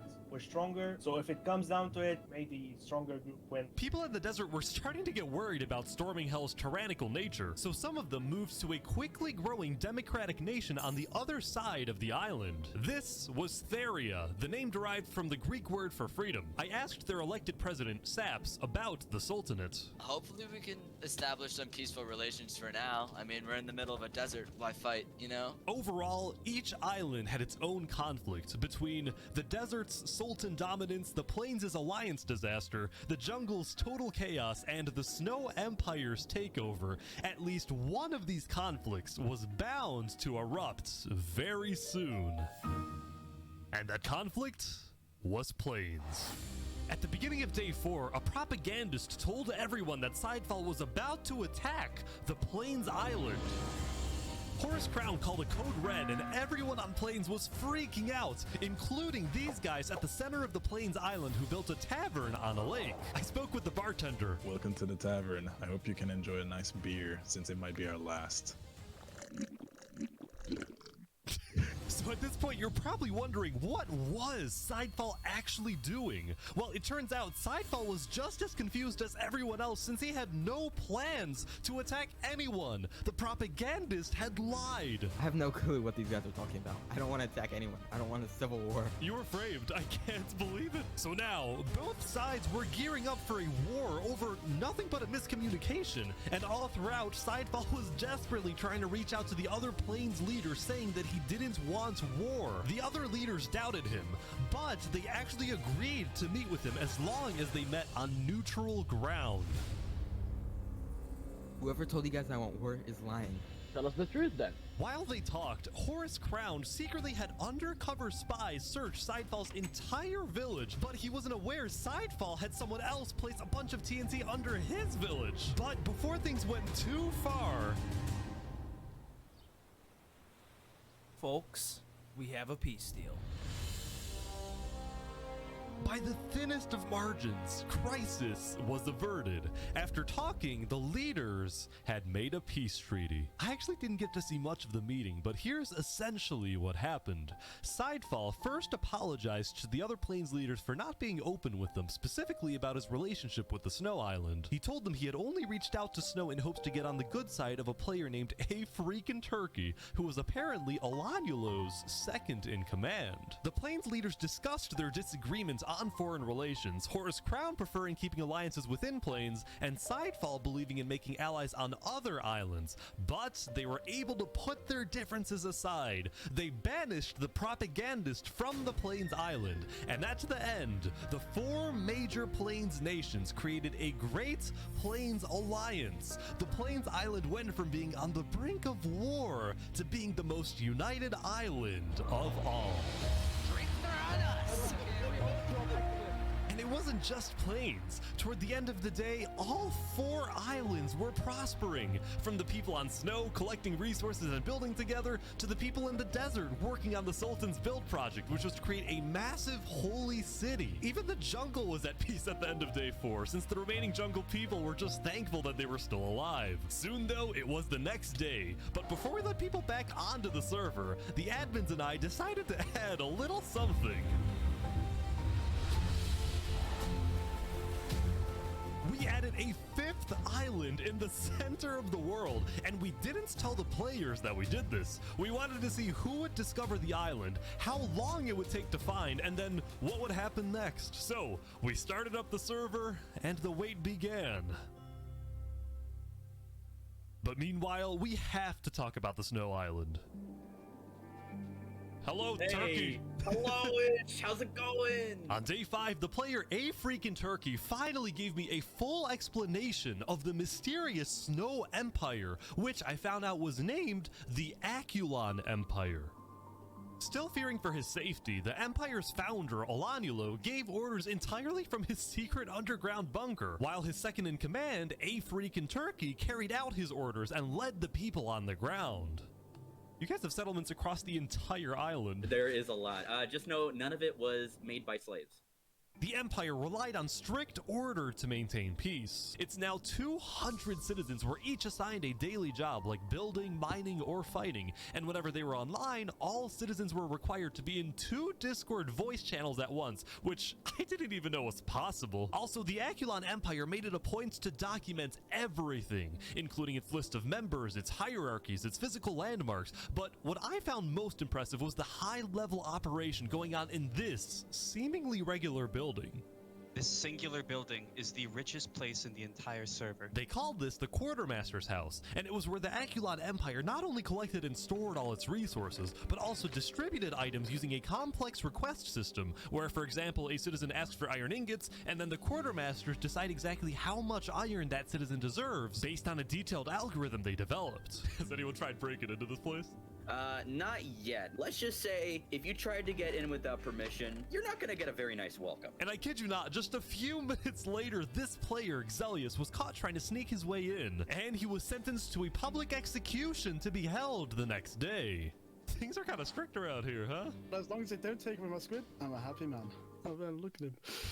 The Snow Island continued to be hyper-vigilant about criminals, but so were other nations, like the Desert Sultanate, which made an inescapable prison. He is surrounded by lava. Or Wazak's nation in the jungle, which made a giant sand trap. This is evil. Just you wait until we have a nice little deliberation with some people. I'm gonna be put to death, you know. Like, even planes didn't feel exactly safe, as this self-described capitalist nation made a giant wall to protect its people. We want to make sure that communists cannot take this away from us. But as I was talking to these guys, I got tipped off from someone in the desert that something big was about to happen. The Sultanate army's on the move. The Sultan had sent his elite squad on a secret nighttime mission. Their goal? To find a group of people that had been rumored to want to assassinate the Sultan. They're at the north side of the island now. Oh yeah, okay, this is our target, Okay, let's go. According to the Sultan, the people hiding in this little settlement were indeed the attempted assassins, and now the group had a decision to make. Oh, we're gonna kill this guy. Do we kill this guy? Up until now, there hadn't been any violence between desert nations. Will this be the breaking point?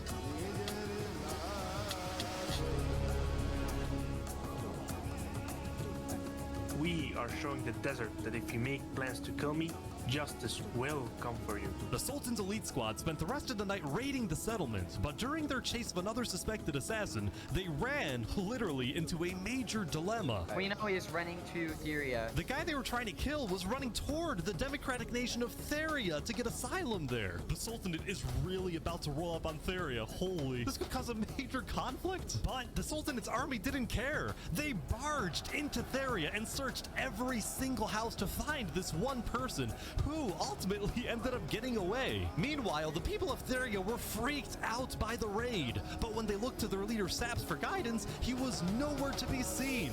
He had fled. Eventually, the Sultanate's army left, but Theria was not going to forget this.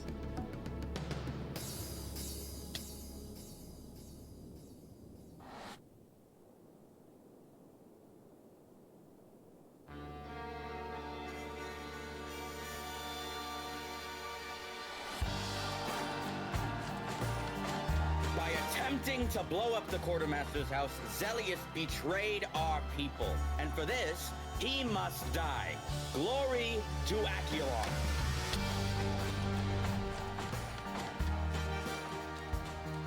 It It was a busy day for A Freakin' Turkey. The execution was successful, but the Empire didn't yet have a written constitution or a justice system. So A Freakin' Turkey met with a player who claimed to be a lawyer to set up a legal system. You get the smaller seat, unfortunately, but do know it is quite important as well. I'm used to cramming into tight spaces. Afterward, A Freakin' Turkey took his guard to Drew and confronted some farmers who he claimed weren't producing enough food for the Empire. I swear I will not miss any payment I have to owe you. Drew, the bow, please. I expect 5 stacks of bread delivered within 1 to 2 business days. Even though he was a little tyrannical at times, A Freakin' Turkey was actually becoming very well liked in the Aculon Empire because he got things done and he was a charismatic speaker. Fellow citizens, it is my distinct honor to pronounce Steve and Pixel as husband and wife.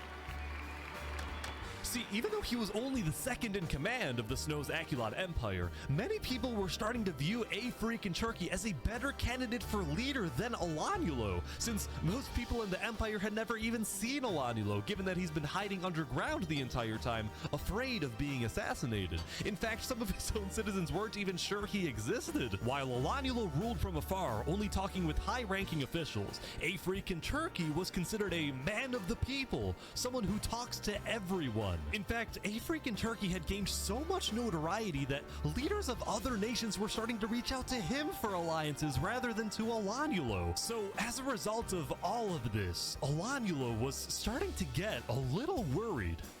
Turkey knows that I created this empire and its entire political system, and as long as I am alive, I will be its only ruler.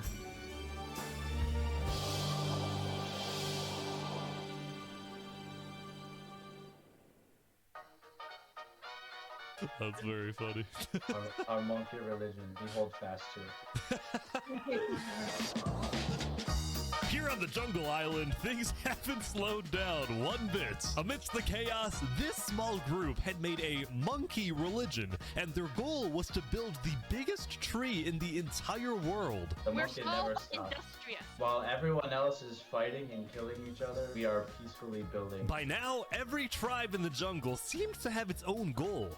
These guys, building a tree. This group, called the Blue Cross, provided food and shelter to refugees. Meanwhile, Wazak's goal, which was still to take over the world, was seemingly driving him mad, especially after the librarians built a second tower. You did this out of spite, didn't you? Yeah. Well, no. Well, yeah. Overall, it seemed like there was a lot on Wazak's mind, as if he was planning something. Something big. Meanwhile, Seth and the Sea People were still the 2 biggest tribes in the jungle, and both pursued very innovative political strategies. For example, Seth got married, but only so he could parade around the jungle and demand wedding gifts from everyone. And you know what? It freaking worked. The Sea People, on the other hand, had taken on a massive goal, which was to finally end the chaos in the jungle, and they did this by sending out stealth groups and hunting down thieves, murderers, and anyone who they claimed did wrong. However, some of the supposed wrongdoers they killed were actually allies of Seth. In response, Seth demanded that the Sea People stop their initiative immediately, but the Sea People planned to continue. All of a sudden, the Jungle Island was on the verge of a massive war, as if there wasn't enough chaos already.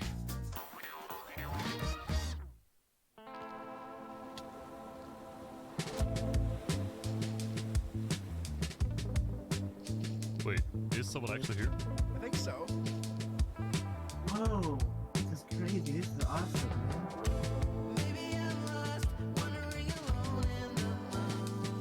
On day 7, a player named the Pokemonkey discovered the secret 5th island. The island had a mysterious dead terrain, a small pre-built village in the center, and underground, it contained netherite, which is the strongest and rarest resource in the world. Now, Monkey was a part of Sidefall's nation in Plains, and he quickly alerted Sidefall about the very strange and unexpected discovery he'd just made. He's taking the blue lantern so people believe him. Guys, I'm not lying, there really is an island! 2 minutes later, another person found the center island. This time, someone from the jungle. Then, like a domino effect, more and more people started arriving, typically either alone or in small groups like these guys from the desert. Even though they all came from different islands and nations, nobody was fighting. In fact, they seemed to be forming friendships and simply admiring this new mysterious place. He's saying this is amazing. Quickly, word began spreading across the world that there was a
5th island, and about 30 minutes into day 7, basically everyone knew. It was crazy how fast everyone found out. Now, some nations were hesitant about visiting, believing that the island was some sort of trap, while other nations like the Aculon Empire sent out large exploratory groups to investigate the island. So Aculon is here, but instead of mining for netherite, they're taking the wool from the tents. Oh, they don't have sheep in the snow island. That makes sense. Something I found interesting was that no nation, not even the Snow Empire, had the courage to publicly claim the center island as part of their nation, as their territory, probably because it would result in conflict with other nations, which was my secret intention when adding the island, that it would cause some type of war. But it didn't cause a war, or maybe just not yet.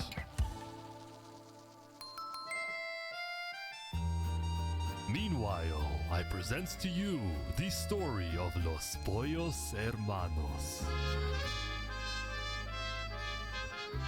Wow, you've really expanded your business. Yeah, we're doing quite well. Because starvation was such a big problem in the desert, Drip Chicken had made it his life's mission to feed the people of the desert. And ever since I spoke with him on day 2 next to his little food stand, Los Pollos Hermanos had become a staple of the Sultanate. But this business would soon run into some problems. See, on days 4 and 5, the Sultan storming hell was unsatisfied with the slow progress on his build project, the Holy City. So he demanded that the farmers of the Sultanate stop growing food and instead work on his build project. And just like that, the food supply going into Los Pollos Hermanos had completely stopped. The restaurant suddenly had no food available to sell. Having no food, Drip Chicken was instead forced to sell some questionable products, and if he was caught selling these products by either the Sultan or the Sultan's twin guards, he would probably receive a life sentence in the Sultanate prison. Meanwhile, the farmers of the Sultanate were unhappy since they wanted to farm, not be forced to build. So in a rebellious move on day 5, Drip Chicken and the farmers secretly set up a meeting with Saps, the leader of Theria. I know you want to move to Theria, but if you do, the Sultan will send his elite squad to hunt you down. So, what do we do? Go to Plains or something. There's about to be chaos in the desert. And Saps was correct. There was about to be chaos in the desert, for reasons he couldn't tell the farmers just yet, but he did tell me. You know who Davert is? Yeah, I think so. He's one of the twin guards, right? He's about to leave the Sultanate and join me. Really? The two people the Sultan trusts the most are his 2 twin guards, the brothers Daveret and Zamta, but one of them had grown tired of the authoritarian and warmongering ways of the Sultan. So Daveret had reached out to the leader of Theria, and together they created the single craziest plan I have ever heard, and this was it. First, Daveret leaves the Sultanate to join Theria. Next, the Sultan finds out about the betrayal and sends his elite squad to kill Daveret. Then, when the elite squad is away hunting for Daveret and the Sultan is therefore alone, Daveret will sneak back into the Sultanate and kill the Sultan. Daveret will then claim leadership over the Sultanate, and as the new leader, he will finally bring peace to the desert. Daveret, there is no way this works. Brother, grow some chest hair.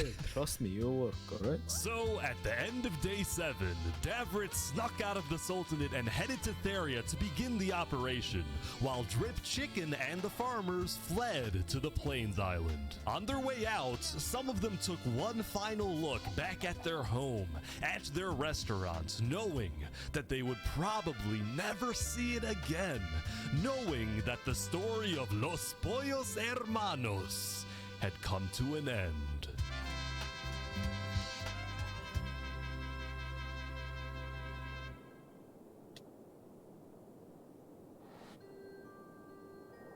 On day 8, there was a major event on the Snow Island.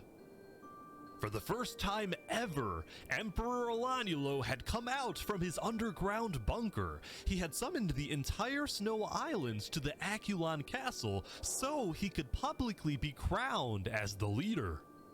Before the coronation, all high-ranking officials were required to provide Alanielo a gift. I present to you a high-quality pair of premium brand sneakers. Thank you, Applewood. I, Baron Saul Goodman, give you this present, Lord Alanielo. My presence is your present. After the gifts, Alanielo asked his second-in-command, A Freakin' Turkey, to make a speech affirming Alanielo's undisputed leadership. My friends, the Aculan Empire is the strongest nation in the world. Not because of one leader, but because of all of us. Thank you, Turkey. At the end of the ceremony, Alanielo asked all of his citizens to follow him out of the castle, down the main path of the Empire, in a symbolic move meant to showcase the unity of the Snow Island.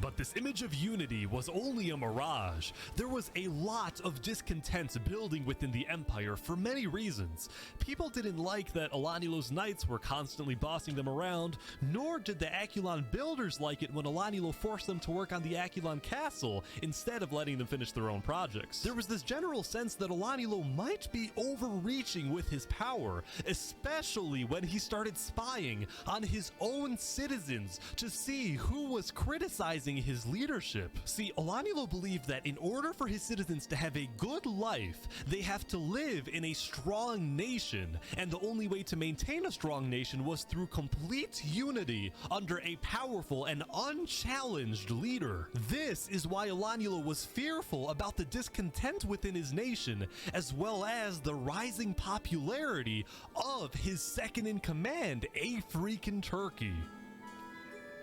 Knowing that they were being spied on, many of A Freakin' Turkey's supporters were becoming scared living on the Snow Island, afraid that they would be executed for not supporting Alanielo's leadership. So, with the help of A Freakin' Turkey, plus another high-ranking official, its Ender, some Aculan citizens organized secret evacuations out of the Snow Island through underground tunnels, some of which led to Seth's nation in the jungle, others going to Sidefall's nation in plains. Both Seth and Sidefall were very open to accepting refugees, especially those who opposed Alanielo, someone who they believed to be a dangerous tyrant. Also, they had just found out that Alanielo had actually sent spies all across the world, including into their own nations, so they didn't like him very much. We're not going back until there's some form of democracy in Snow. I don't think that's gonna happen anytime soon. Meanwhile in Plains, Mr. Turkey, are you starting a revolution? No, I do not want a revolution. I just want to make sure Alanielo doesn't kill these people. When are you going back to the Snow Island? Probably tomorrow, because I'm gonna try and host a meeting with Alanielo. I just think he's gone too far. So while A Freakin' Turkey stayed on the Plains Island for the rest of the day, Seth and Sidefall created the first ever multi-island treaty.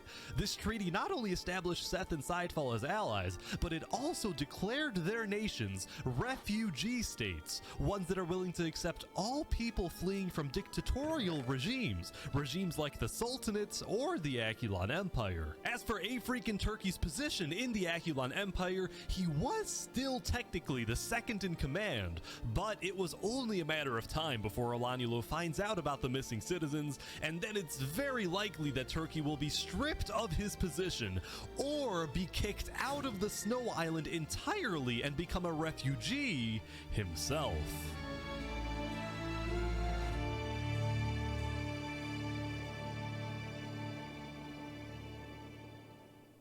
Yeah, I don't know if... Wait, is that a basketball court? On day 8, the center island was getting a lot of visits from curious players, and instead of fighting each other, everyone was just kind of hanging out and doing their own thing. Look at this. What is this? Don't question me. Later that night, some adventurers started terraforming the dead terrain, making it green. This actually looks not bad. These guys, meanwhile, made a secret underground church, and they hosted many ceremonies and cultural events. What type of ritual is this? Now, I actually attended 2 churches on day 8, the second one in Sidefall's nation, although I was very disturbed by the person sitting next to me. After a near-death experience, life began to feel more sacred. only to impart the wonders they hold. I cannot say what they are, however, right way to lead this war. Whoa, what did I do? They're taking him away. Oh no. Later that night, the Plains Island received an unexpected visit from the Aculon Empire's state-sponsored journalist. I'm with the news. Down with the news. Go away, tabloids. Go away. No false news today. They're kicking out the journalists. Oh my god. Meanwhile, I ran into these Plains farmers who literally did nothing but plant wheat everywhere. Oh my god. Look at all this freaking wheat. Now, right next to the wheat field was a cookie factory in Horus Crown's nation, which took the wheat and made a variety of baked goods. See, ever since the Great Plains Alliance was signed on day 4, the people of Plains believed their island to be, for the most part, a very safe place to live, and as a result, many players felt secure enough to run their own businesses. There was the bakery, an Outback Steakhouse, boating and kayaking, 2 KFCs, and there was the most recent addition, Los Pollos Hermanos. You made one in the Plains biome? Yes. Expansion. Claiming refugee status, Drip Chicken and the Sultanate farmers received citizenship in Sidefall's nation, where they were able to rebuild their famous restaurant, and the people of Plains welcomed the refugees with open arms. The only person who wasn't happy was the owner of KFC, who now had competition. Anyway, when word got out in the desert that Drip Chicken and the farmers had fled the Sultanate, as did Davrit, many loyalists in the Sultanate were furious with these betrayals. While the Sultanate was still the second most powerful nation in the world, the first being Aculon, these betrayals of the Sultanate hurt the Sultan's public image, and he feared being seen as weak by the world and by his own people. So predictably, the Sultan sent his elite squad out into the desert to try to find and kill both Davrit and Drip Chicken. But instead of staying home in the Sultanate, this time the Sultan traveled with his elite squad. This threw a wrench into Davrit's assassination plan, and Davrit had no choice but to keep hiding underground until he saw an opportunity to strike. Meanwhile, the leader of Theria, Saps, was extremely worried because he knew that the fate of his nation and his people rested on this assassination attempt. If it succeeds and the Sultan is killed, well, then all is well.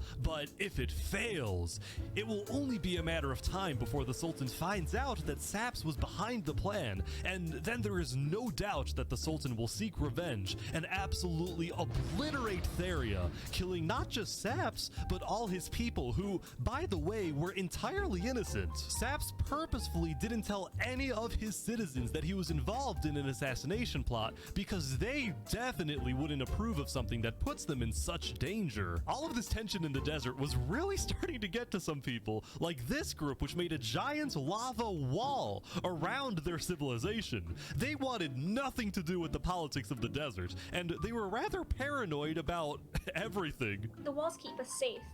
We can't leave the walls for long, because then we're not safe. Everyone inside the walls is safe, everyone outside is not safe. They're strangers, we shouldn't trust them. Oh, by the way, also don't push any buttons you find in here. Okay. I actually think this group was more of a cult than a civilization, but still, I think they had the right idea. And now we go back to the Jungle War. I say war because both major nations had already basically decided that they cannot coexist in the jungle. Seth was mad at the Sea People for killing many of his allies, while the Sea People were mad because Seth wouldn't let them kill those who they believed to be criminals. Neither nation was willing to compromise on this, so war seemed inevitable.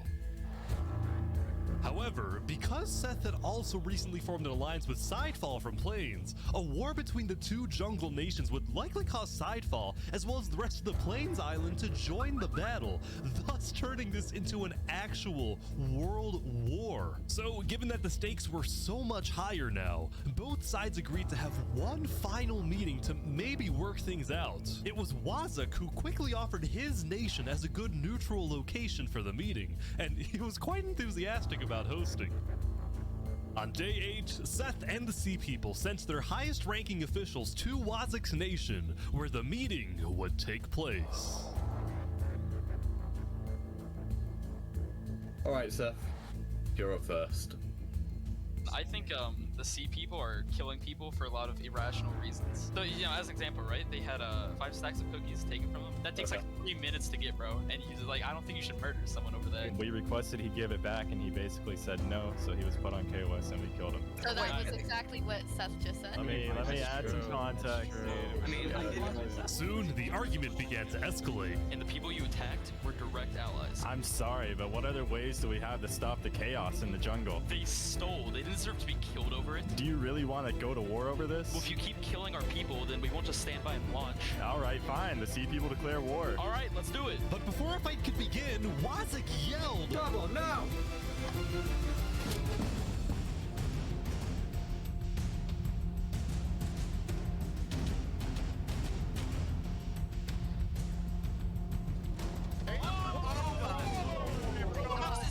Oh my god. Go! Wazik had just killed 7 people using his sand trap before getting away. Seth and the sea people decided to put their war on hold and declared a unified worldwide manhunt for Wazik. Everyone was confused about why Wazik did this, but then I remembered something Wazik had told me the day before. Listen, if the war breaks out, I have a plan to stop it. Really? How? Oh, you'll see, my friend. When Seth and the sea people declared war on each other, Wazik decided to use his sand trap and make himself the villain so that the entire jungle would make peace to unite against him, therefore actually preventing a world war. Wazik is now hiding underground.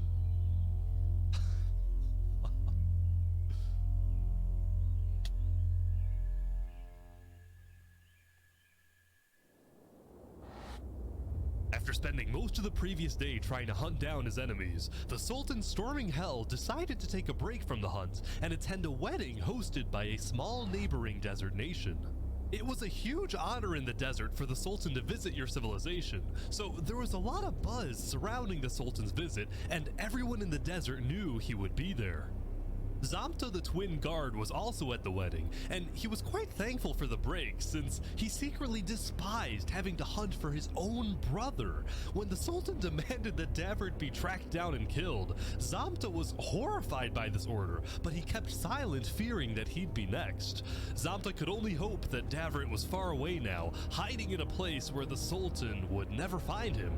But it turned out Davert was not far away at all, because he was on a mission.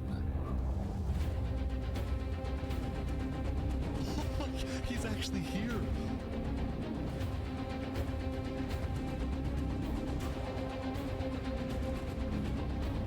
Davert was coming to kill the Sultan, but he had to be sneaky because the Sultan was guarded by his elite team. The plan was to catch him and his team off guard since it would only take a few hits to kill him. I'm so nervous right now.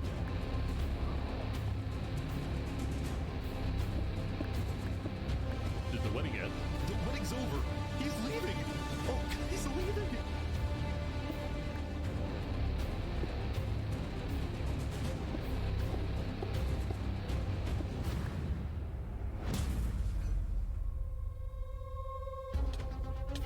Oh, Davert! Holy crap! Oh, he's hit him so many times. Wait, Storming's getting away? The elite team is on Davert big time. Oh.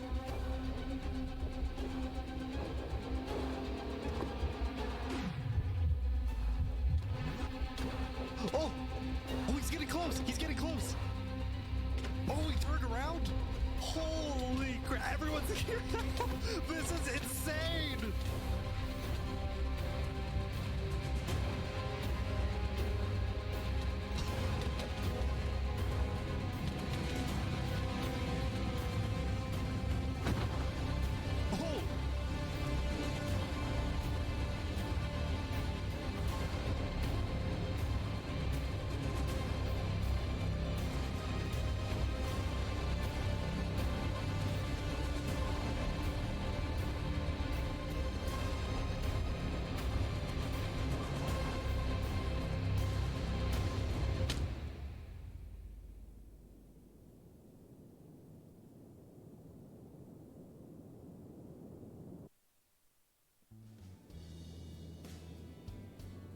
Sultan's on his way back home, I think. What is happening?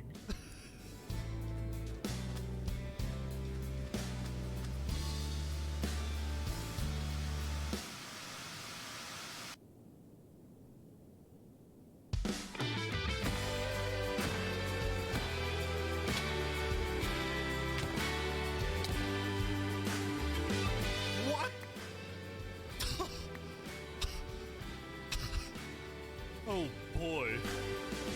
Angry about the death of his brother Davrit, Zamta betrayed and killed the Sultan storming hell in what he called an act of revenge. All of a sudden, within the span of a few minutes, storming hell, Saps, and Davrit were all dead. Both the Sultanate and Theria were without a leader, and the desert island was in a state of total confusion. Now, because the Sultanate didn't have a solid line of succession, there was a short power struggle that ended with the Sultanate getting completely dissolved. On day 9, the second most powerful nation in the world had fallen, and most of the Sultanate's citizens ended up fleeing. That being said, it wasn't totally the end. Some who were still loyal to the late Sultan decided to form their own militias, whose only goal was to track down Zamta and avenge the Sultan. We are called by our divine leader to kill the dirty traitor, mashallah. Theria, on the other hand, didn't dissolve and instead elected a new leader, a player named Jophiel, who was well liked and trusted in the community. Still, the people of Theria would continue to live in a state of fear, afraid they would be invaded by one of the new desert militias. Also, they would never find out why their founder Saps jumped off the Therian tower, which he did because of guilt. After he saw Davrit die, Saps believed that the Sultan would invade and destroy Theria, and he felt too ashamed knowing that he would be responsible. It was only thanks to Zamta that the invasion didn't happen. The death of the Sultan sent shockwaves throughout not just the desert, but the whole world. Many nations went on lockdown, including the Akulon Empire. While they technically weren't allies, Emperor Olanilo had always admired Sultan Storming Hell's strong authoritarian leadership. So after the lockdown, Olanilo sent his diplomats to the desert to offer support to the Sultanate militias.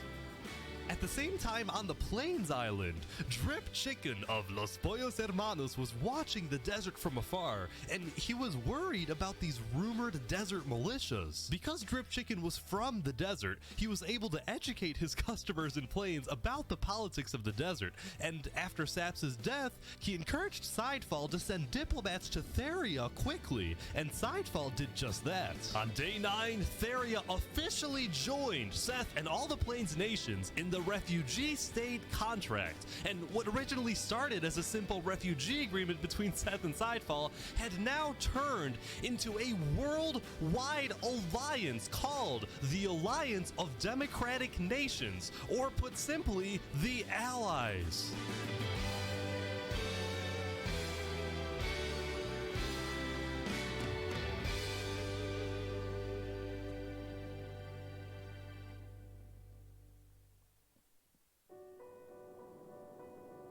As the people of the Akulon Empire continued their daily routines, the highest-ranking officials of the Empire gathered to discuss the new existential dilemma they were now facing. The Akulon Empire had always been the most powerful nation in the world, and it still technically is, but when adding together the populations of all the states in the Democratic Nations Alliance, it is the Allies that have more people overall. This made Akulon officials extremely worried. They saw this as the first legitimate threat to the regime. Olanilo agreed with this view, but at the moment, his attention was on another problem entirely, the problem known as A Freakin' Turkey. A Freakin' Turkey's rise to popularity had always bothered Olanilo, but now this conflict was at an absolute breaking point because yesterday, one of Olanilo's spies caught A Freakin' Turkey helping Snow citizens flee the Empire. Fleeing or defecting was strictly against Akulon law. Olanilo's spy also saw A Freakin' Turkey hanging out with not just Sidefall, but nearly all the major Plains leaders, which made Olanilo think, is A Freakin' Turkey planning something? Is he secretly working with the Allies? Is he about to orchestrate a full-scale revolution or an invasion of the Aculon Empire? These were all questions that Alanula was wrestling with, and the more he thought about it, the more he convinced himself that A Freakin' Turkey was probably committing some sort of treason and needed to be stopped. Yesterday, A Freakin' Turkey had reached out to Alanulo for a meeting, and today, Alanulo accepted this request, but with a few conditions. 1, this meeting takes place at the Aculon Castle. 2, Turkey comes alone. And 3, the meeting takes place not today, but tomorrow, because Alanulo needed some extra time for his builders to finish a certain project located on the top of the Aculon Castle. Nobody knew why or what the strange-looking tower was, but Alanulo insisted it be completed by the time Turkey shows up. Tomorrow is certainly going to be interesting, so make sure everyone's ready. Lastly, later in the day, Alanulo sent diplomats to establish alliances with both the desert militias and with the sea people in the jungle. Alanulo appreciated the sea people's value of order, and he promised that he will help them stop the chaos in the jungle and help them catch their #1 most wanted criminal, Wazuk. The sea people accepted this alliance, but they ended up not needing Aculon's help because late into day 9, Wazuk decided to turn himself in. He's about to be executed. A guilty conscience, perhaps.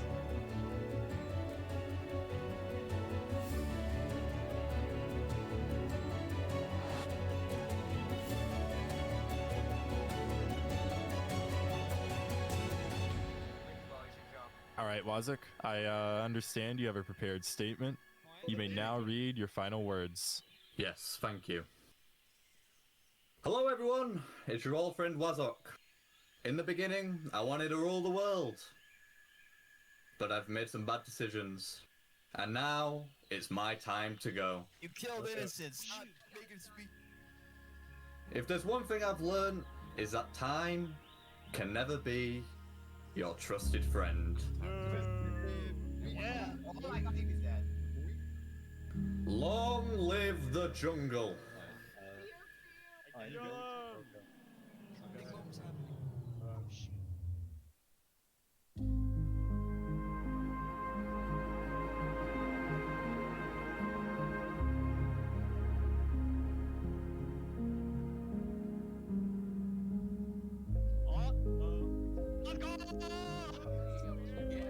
After deciding that being a criminal in hiding isn't how he wanted to live, Wazuk instead chose to face his inevitable death on his own terms, and by doing so, he gave the jungle one last moment of unity. Anyone else jumping? The conflict between the two major jungle tribes was still unresolved, especially now that they were in opposing alliances, but for this brief moment, there was peace in the jungle. Well, that was fun. Everyone's coming down the tree now. Most nations around the world took the end of day 9 to rest and reflect on how far they've come. For example, the jungle's Blue Cross tribe celebrated becoming international, with at least one charity location on each island. Meanwhile, in the desert, the two Sultanate militias held a funeral for the late Sultan, where they vowed to get revenge and chanted death to Theria, after which they proceeded to finish building the Sultan's holy city in his honor. Theria, on the other hand, expanded its reach into the arts and became the first civilization to develop music. Oh. Lastly, on the Plains Island, businesses were booming and civilizations were thriving. On day 9, the Plains Island had finished the construction of the ISH, the International State Highway, which made trade and transportation between the major Plains nations much faster. Overall, the building and architecture and player creativity in Plains was simply amazing, and it was all made possible by the political stability of the Plains Island. Many in the desert and jungle and snow looked at Plains as the shining beacon that they can aspire to be like one day.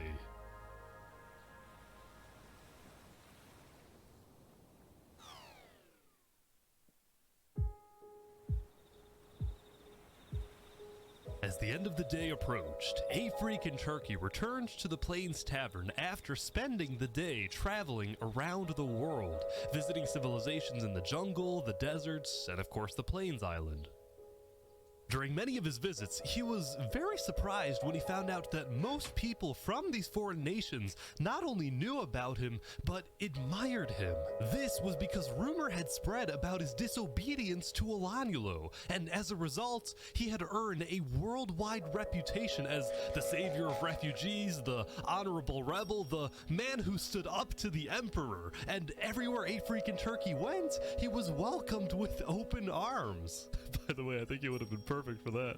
Yeah, I heard there was a comedy show here. You should have called me over. When it came to the Aculon Empire, the truth was, a freaking turkey had no intention of causing any type of uprising or revolution. In fact, he was strictly against the idea, knowing just how devastating a major war would be. But he did want change in the Empire.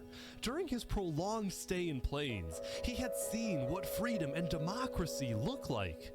He had come to regret his more tyrannical actions in the early days, and he now envisioned a reformed Aculon Empire. His new dream was to bring democracy to Snow, bring freedom to the people of the Aculon Empire, and make the Snow refugees feel safe to come back home. I might just be overly optimistic, but I think we can achieve world peace. Okay. If a freaking turkey is able to convince Olanulo to convert the empire from a tyrannical dictatorship into a free democracy, and then the Aculon Empire ends up joining the Allies, then world peace wouldn't just be a far-fetched idea for wishful thinkers. It would actually happen. With this massive goal in mind, a freaking turkey prepared for tomorrow for his big meeting with Olanulo.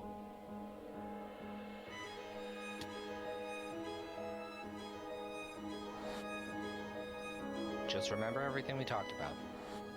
We'll be watching. Before a freaking turkey took off for the Snow Island, he had met with the 4 major Plains leaders one last time to tell them what he hopes to achieve in his upcoming talk with Olanulo. The Plains leaders were pessimistic. See, when they heard about Olanulo's strict conditions for the meeting to take place, they suspected that this was going to be the meeting where Olanulo removes Turkey from his second-in-command position, or worse, puts Turkey in Aculon's prison. Whatever happens today, the Plains leaders promised Turkey that he has the full support of the allied nations. Even if they can't attend the meeting, they will be watching and will do whatever they can to help him.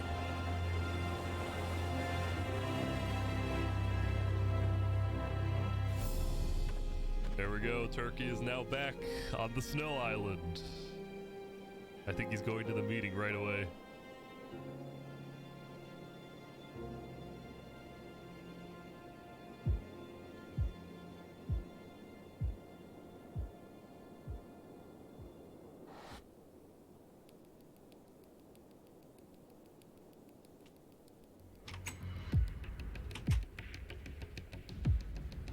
This is weird. Turkey's been at the castle for like a few minutes now, and Olanulo's nowhere to be seen. Oh, he's right here. He's on his way.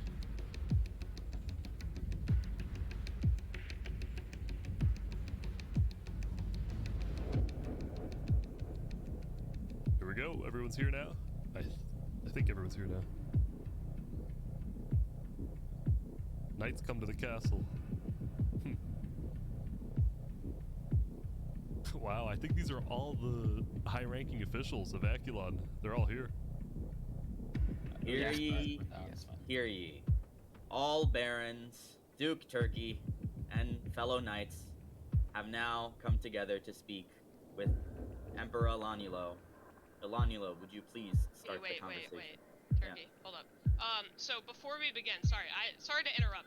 I have a special thing I want to do real quick. Wait. Here. Drew, not yet. I want to do something first.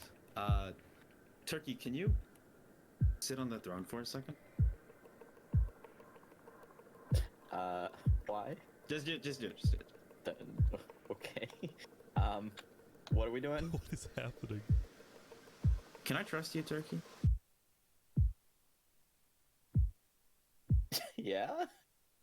You like What? this, right? Sitting on the throne? You put me on here.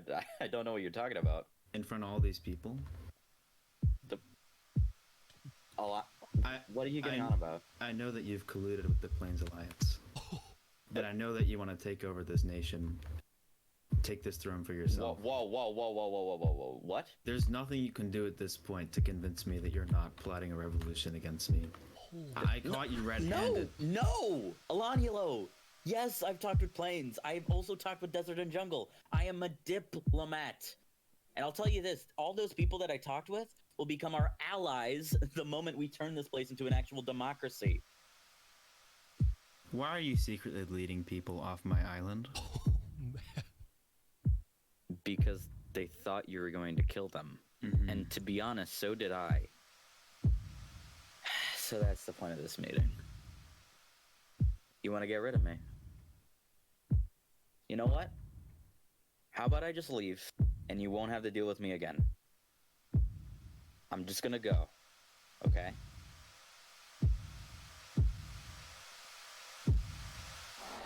Yeah, and then you'll come back with an army. I'm sorry, Turkey.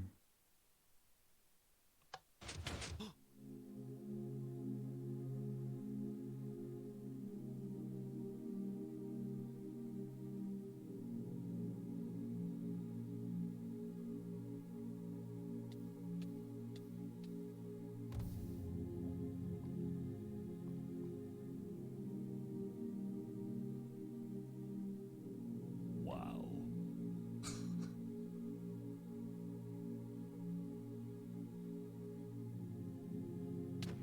Oh! Wait, they're killing Turkey's supporters! They're hunting down his supporters as well! This is crazy. Like that, there was a purge on the Snow Island, and many of Turkey's supporters were killed. The few who were able to escape immediately swam to the other islands to tell everyone exactly what happened. And all of the knights started executing Bernie, Ender, Turkey. They assassinated some of the most loved members of Akalon. When Afrique and Turkey's death message appeared in chats, people around the world were outraged, and shortly after, the leaders of the allied nations started activating their militaries, putting them on standby. Turkey once visited Los Pollos Hermanos. I'm giving the army chicken for 50% off to make sure they're ready for battle.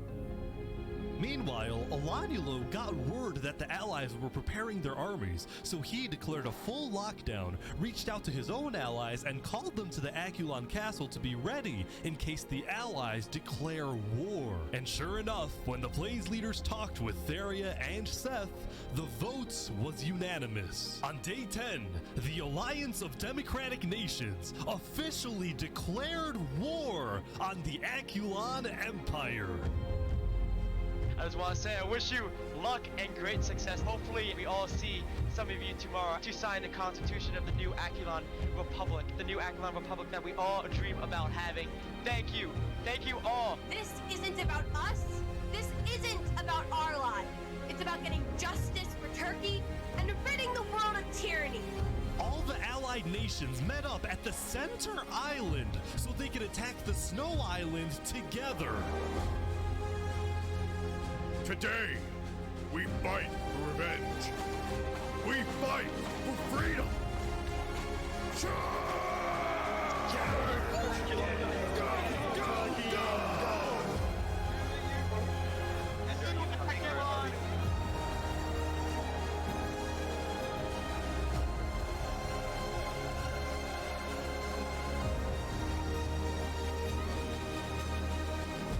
But little did the allies know, Alanulo had set a trap. The Akulon builders had taken inspiration from history and created what they called the Iron Torch, the most advanced defensive tower in the world, complete with dangerous height, sturdy walls, arrow slits, and lava cover.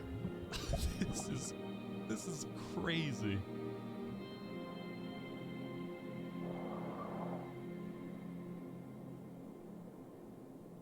They're here.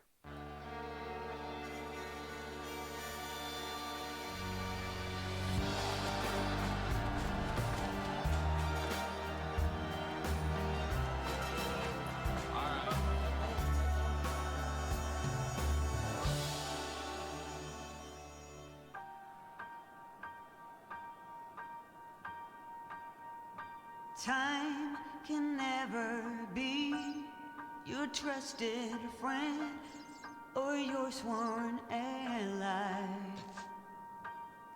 No, it's the harshest mistress of all.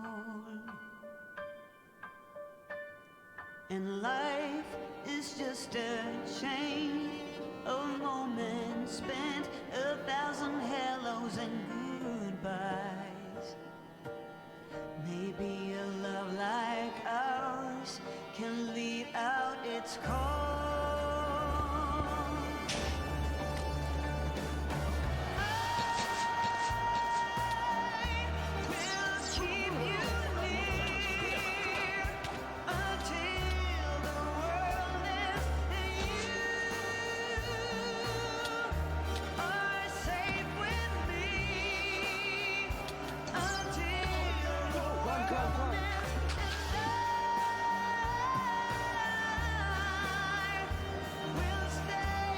Watch out, they're coming up.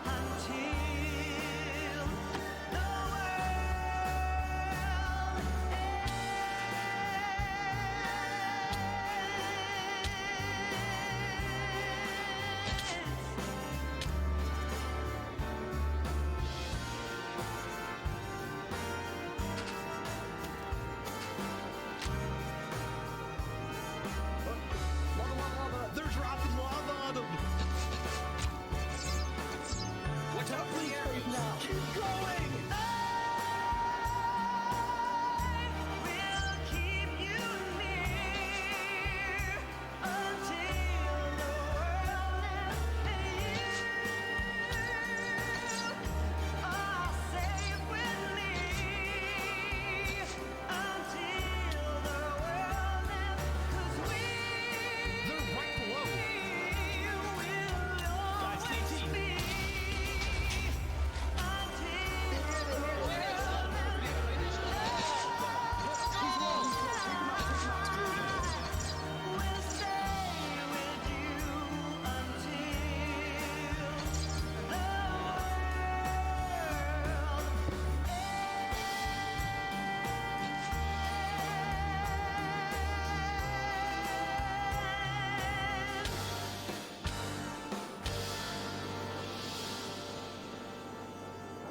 Wait, Elanulo died? What? Elanulo died!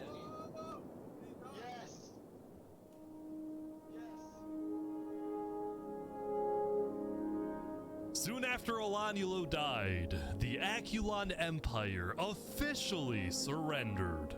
Wait, Aculon's officials say they surrendered? Still kill them. But even though Aculon surrendered, the allies didn't stop fighting. No mercy, no mercy. They're all saying no mercy. Like that, there was a purge on the Snow Island. But this time, it was the supporters of Turkey doing the killing. This is just an absolute slaughter fest.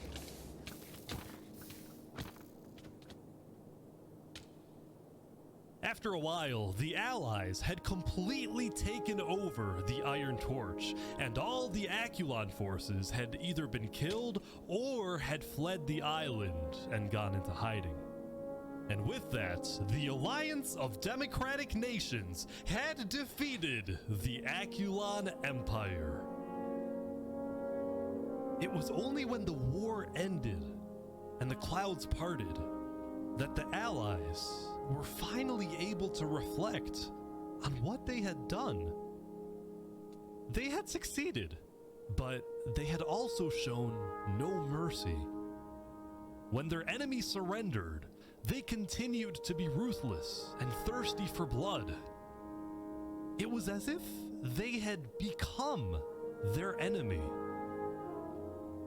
As the allies each safely returned to their homes, now with a clear mind, many of them felt regret.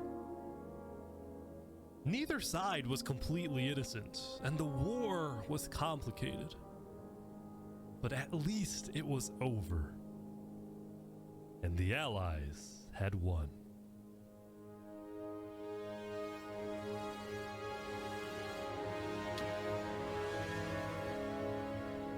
Over the next few days, the people of Plains, Theria, Seth, and a few smaller nations created a world alliance with a massive parliament building on the center island where world leaders met to discuss the affairs of their nations and, most importantly, to keep the peace. And the first order of business was pardoning the few living players who fought for Aculon so they didn't have to live in hiding. Meanwhile, the snow refugees were able to move back to the snow island and create the new Aculon Republic, putting democracy in snow. They also tore down the remains of the Iron Torch and put in its place a graveyard honoring all who died in the Battle of Aculon. And overlooking the graveyard was the man, or turkey, who inspired them all.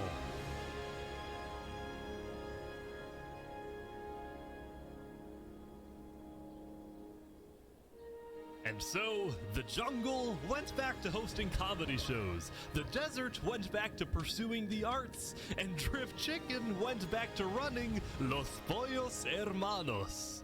After all that happened throughout the days, things were finally settling down.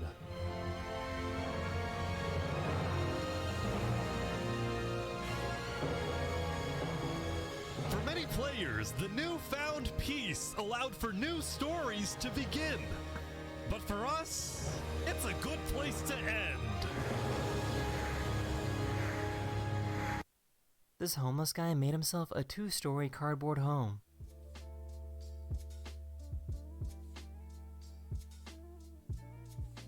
This homeless guy made himself a 2-story This police officer used the international biker signal to let this guy know that a speed trap was up ahead.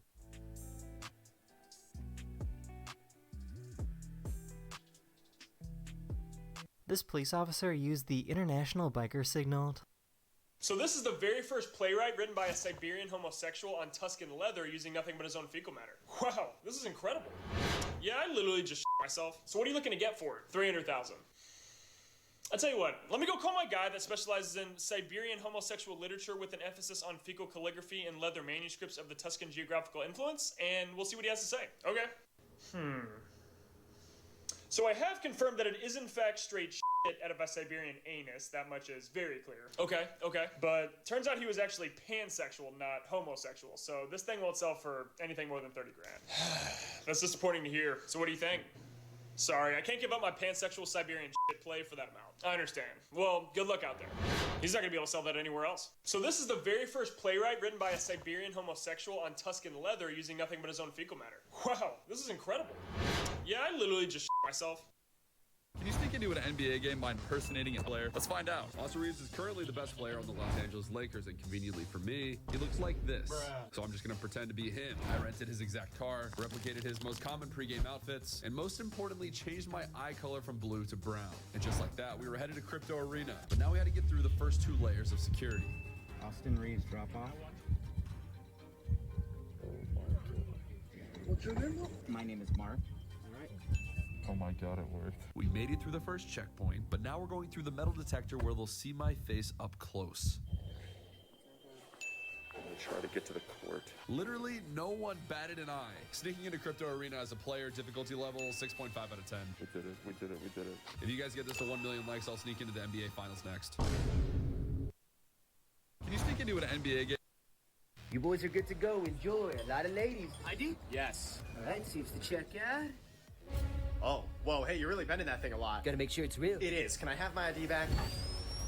Really? Is that necessary? Gotta make sure it's real. Like I said, it's real. Can I go in the bar now? Not so fast. Sheila, can you check his ID, please? Who even is that? It's Sheila, the DMV lady that nobody likes. Seriously? Gotta make sure it's real.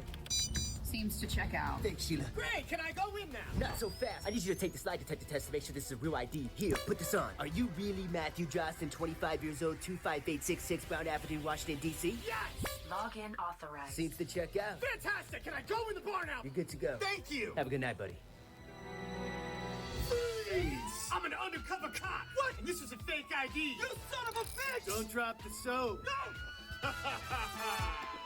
You boys are good to go. Enjoy. A lot of ladies. ID? Yeah. Yes, they're actually some of the best designed helmets in Star Wars. They're essentially just sci-fi bar boots. Visibility-wise, it's perfectly fine. You have pretty much unencumbered vision all through this line here, so I can see, completely out to my sides in an uninterrupted horizon through here, which is about to there or so. Then, if I need to see anything down here, all I have to do is look down through this area here. One of the biggest deviations from the design of the medieval bar boot are these recessed cheeks, which actually do a pretty good job of deflecting thrusts away from the eyes.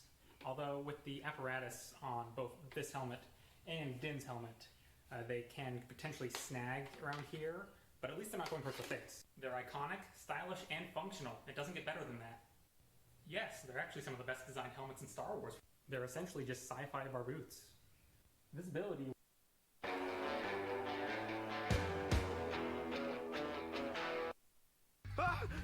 I'm on fire! I'm on fire! You're not on fire. Blows this party does. Look at that poor bastard. Praying his friends don't see him here.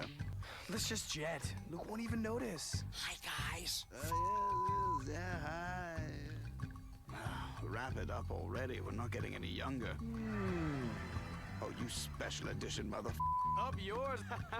You're a walking carpet, bitch. Our one chance this is. Sweet. Let's do this. What's up, what's up? Fourth quarter conversion to the light side, yo. My story's not over. We partying or what? Oh, this is completely unwizard. I'm on fire! I'm on fire! You're not on fire. Blows this party does. First attempt, I grabbed a ton of cash, but when it dropped it, I realized there was tape blocking the slot. This is a completely rigged claw machine, but I thought if I could just find something heavy, like Woody, to drop on the tape, it might just break and fall through. On my first attempt, I accidentally missed Woody and just grabbed more money. That wouldn't be heavy enough to make the tape break. On the next attempt, I was able to grab a hold of Woody and bring him all the way over. I was so sure that he would be heavy enough to break the tape, but when I dropped him, it didn't break. My next target was this giant wooden chest. If I can grab that entire chest and drop it on the tape, it will surely break. And on this attempt, I go for it, and I somehow pull the 100 out of the chest, close the chest, and now there's no chance of me grabbing it again. My last resort is the baseball, and I didn't even know if the claw would be strong enough to lift it. But on my first try, I grabbed a hold of it and dropped it on tape, and it actually fell through. But there was still a bunch of money on the tape, so I decided to gently bump. My first attempt, I grabbed a ton of cash. Welcome to a day in the life. Cat purr, me touch belly. Cat, you have dudes with nut allergies when I hit them in the head with a brick. Batman, I'm washing out my grinder, Batman. No, Joker, that's the key. Heavenly, I alone am the reason that shampoo has instructions. Chad, how blessed are we that I can log onto YouTube and the first video that I see is Master Chief teaches you how to change the oil on your 2006 Nissan Murano. I got a bag of stems, Batman. This shit is gas, Batman. You could just smoke my gas and walk out of here alive? Yeah. Wasn't a zoo shut down due to a MHA fan trying to bang a frog? I've never heard of it. You see a Minecraft server called Thug Shaker Central, do not go in there. Alright, can I pause for a second just to say T800 fucking ballin'? Also, this is how you change the oil in your 2006 Nissan Murano.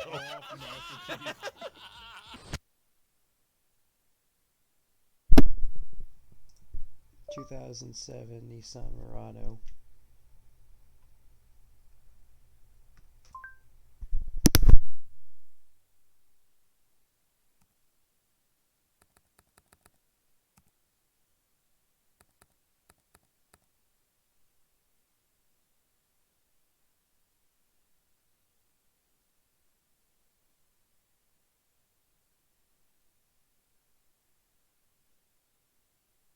Attention Spartans.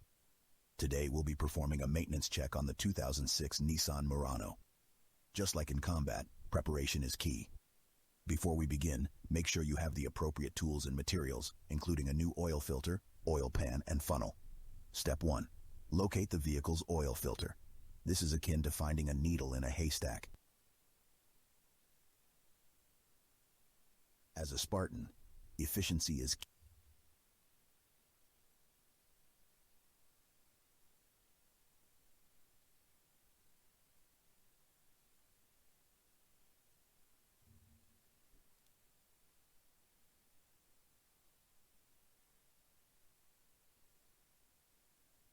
I work out so I can't get molested. Potentially one of the best reasons to work out, but honestly it's misguided. Working out will probably have the opposite effect. There's more chance of you getting molested, especially in a club or something like that, if you're a dry lean conditioned absolute specimen. Based on personal experience, you are more likely to get touched up by random men or women just because you are.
Yo guys, what is up? My name is Jurocraft and I have an absolutely crazy and exciting video for you guys today, along with a story on how I got so carried away with one Minecraft project I accidentally built the world's largest custom-made survival map featuring aspects of an MMORPG. This new multiplayer survival world is exclusive to mc.jurocraft.net, and let me tell you, it is just absolutely insane, featuring everything from custom biomes, stunning landscapes, transformed structures, custom villagers, elaborate dungeons. I mean, you can venture into the deep dark labyrinth or explore the many massive transformed caves. All this comes together with hundreds upon hundreds of custom builds, from ancient ruins to giant fossils. And if you still don't think I've absolutely lost my mind, well, I've also created over 500 custom items using a command block, and that includes everything from collectibles, legendary artifacts, custom potions, mounts, enchant books, and yes, even quest items for over 100 quests I hand wrote myself. All this while hiring developers to implement a leveling system, in-game currency, and to basically expand on the project further. I mean, obviously there is an absolute ton of content to get through, but I have one goal with this video, and that is to absolutely blow your mind with one of the most elaborate and most ambitious Minecraft projects this channel has ever seen. And hopefully by the end of it all, providing you, the player, with a free-to-play survival experience like never before. So guys, without further ado, let's begin today's epic Minecraft adventure.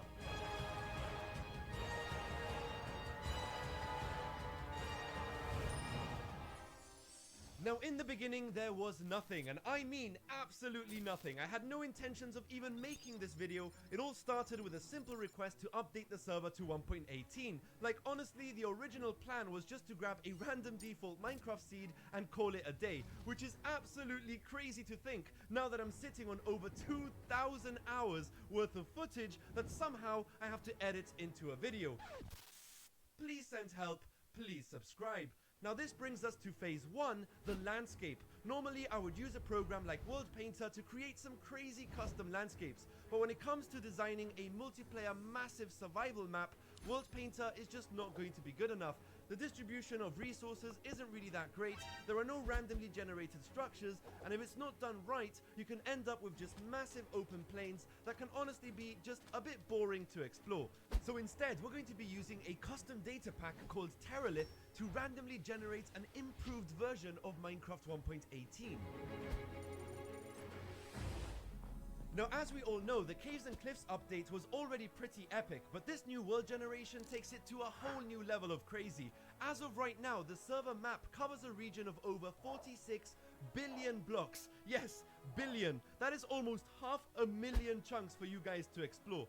I know this sounds crazy, but it literally took me an entire 24 hours to fly across the entire world just so that I could reveal the map and know exactly what I was working with.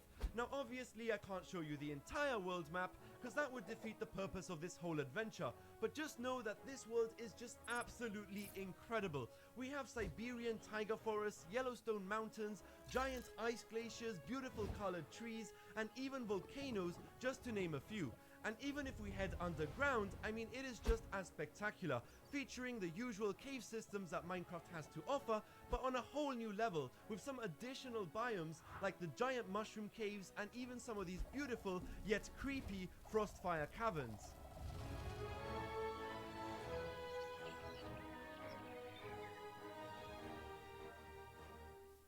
Now I must remind you, I still had no intentions of making a video, but here we are at the center of this incredible map which features this beautiful amethyst forest. So I thought to myself, I'll just build a small campsite. I mean, all I knew at this point was that the spawn was going to be protected by a 250 block radius, so I built a few roads leading north, south, east and west. This was just to give players a rough guideline on how far they have to travel before reaching the wild, where of course players will be free to build, explore and plunder. But I soon realized that maybe, just maybe, if I built an epic looking spawn, it would make for a pretty epic looking video. Little did I know what I was about to get myself into.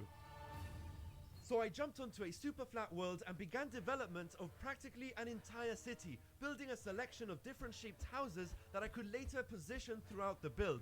I used a pretty interesting combination of blocks for the roof, just because I thought it would match perfectly with the colors of this custom biome. I was really going for a peaceful, welcoming, fantasy themed city. And what you're watching right now is around 24 hours worth of pure building. I introduced the new house designs, repositioned the campsite to the outer regions of the city, and pretty much decorated the entire area with all kinds of final details, introducing bridges, roads, farms, windmills, and just tons and tons of plants as well as custom trees.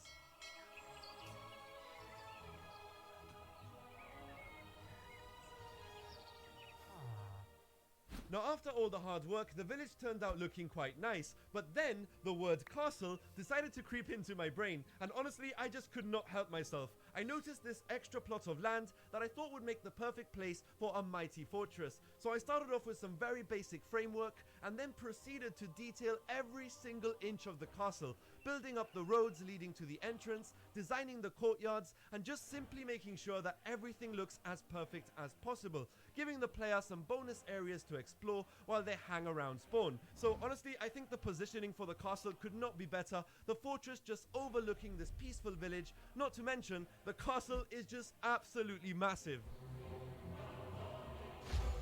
Now we're already around 50 hours into building the spawn. At this point, we might as well just go all in. I decided to build a giant symbolic statue, a symbol of adventure, accomplishments, and I don't even know, dude, I'm just making this up as we go along. There was definitely a lot of mistakes behind the scenes, but in the end, I completed the design based on the Alliance foot soldiers from World of Warcraft. I have to admit, yes, I got super carried away with the sheer scale of this statue, and I know it's difficult to show on video, but if we compare this statue to some of my older creations, you can definitely see that this is by far the biggest statue I've ever built.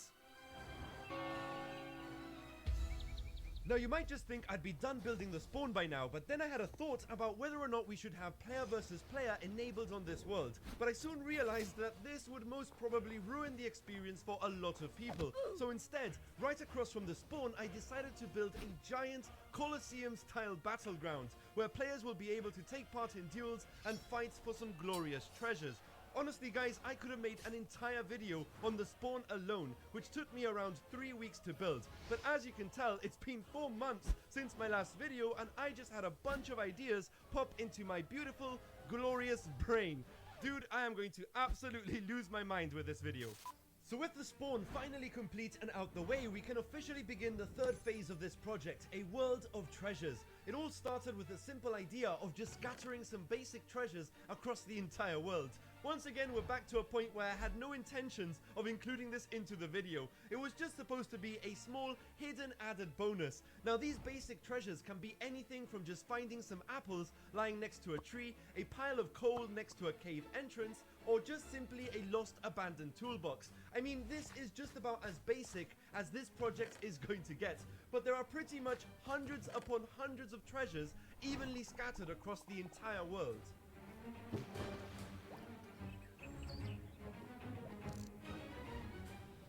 Now one really cool feature about finding any build or treasure on this map is that they all come with a special treasure hunters token. These hidden tokens are just for those players who really love the treasure hunting aspect of the game. It's basically just a simple way of keeping track of every single treasure you find. You can simply just collect the tokens, show them off to your friends for whatever reason, and simply just find out how many treasures are yet to be found. They also come with their very own unique descriptions just to give the treasures a bit more context. I pretty much just wanted to make the world feel as immersive and fun to explore as possible. Now after adding tons upon tons of basic treasures, I was soon utterly consumed by what I like to call Builder's Rampage. Seeing as the map is over 500,000 chunks in size, I soon realized that without some decent builds, the world is going to start to feel relatively empty. So I began introducing even more treasure locations, this time building small campsites, towers, abandoned buildings, and pretty much any smaller sized builds that I could think of. It's important to note that I want this project to feel relatively vanilla Minecraft. In other words, adding giant temples filled with diamond blocks and overpowered items is definitely not very practical, and honestly I want to make sure that the world is actually well balanced.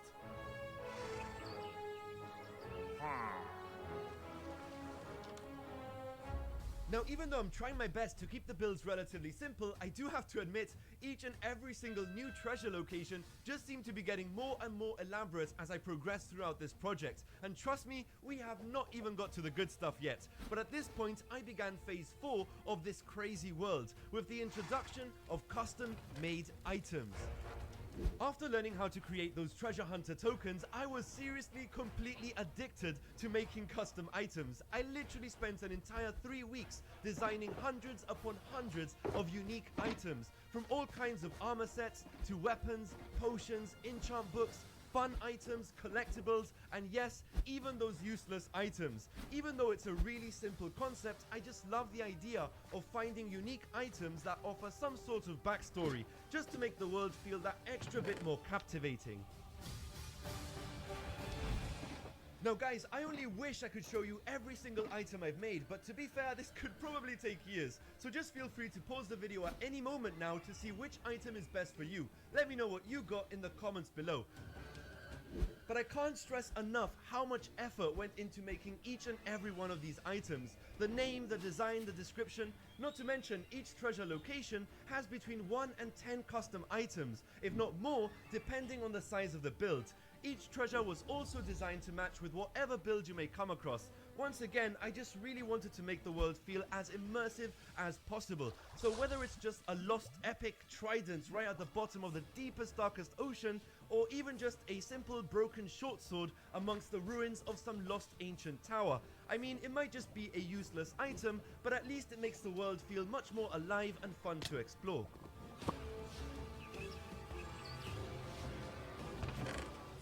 Now to give you a few examples, here we have this absolutely perfect cave entrance, which is literally surrounded by 4 villagers. I don't know, just a random fact, but I thought this would make the perfect place for a potion brewer's cavern. This was one of my favorite builds, at least of the smaller scale projects. Of course, every single build comes with its own interiors, but best of all, if you know exactly where to look, you might just find some of those custom items we mentioned earlier, like this potion of extraordinary leaping.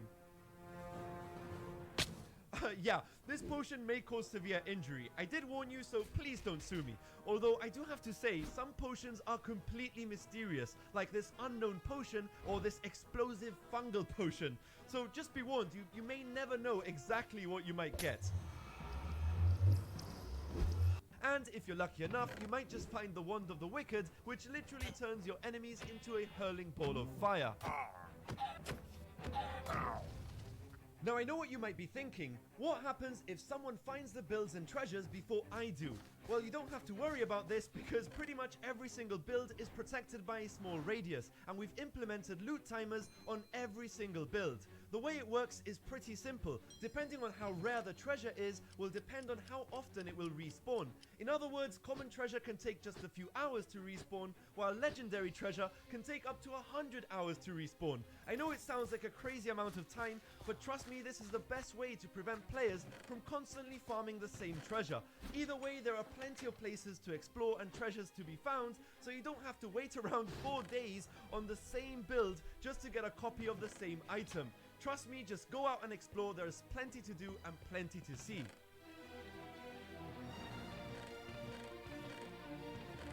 Now you may have already noticed that a lot of these builds also come with these really cool custom made blocks. These are simply retextured player heads, and believe it or not, we finally managed to implement this into the looting system, which means you can now actually take the player heads with you and use them to decorate your base, or just wear them as a trophy to showcase your most epic discoveries.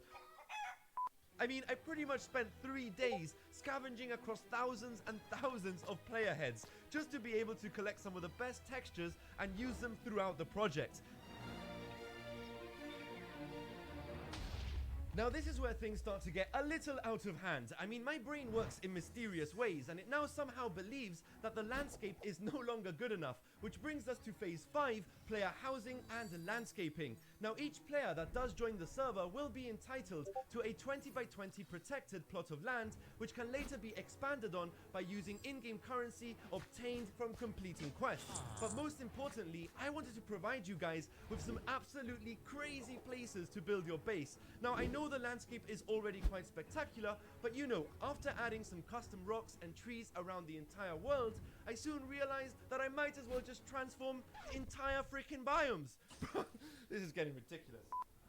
Now to be fair, my main priority is to transform the emptier looking biomes, like this grassy flatlands that can potentially use a bit of work. Just by adding some more trees, rocks, as well as even some paths and bridges can really enhance that sense of adventure and exploration.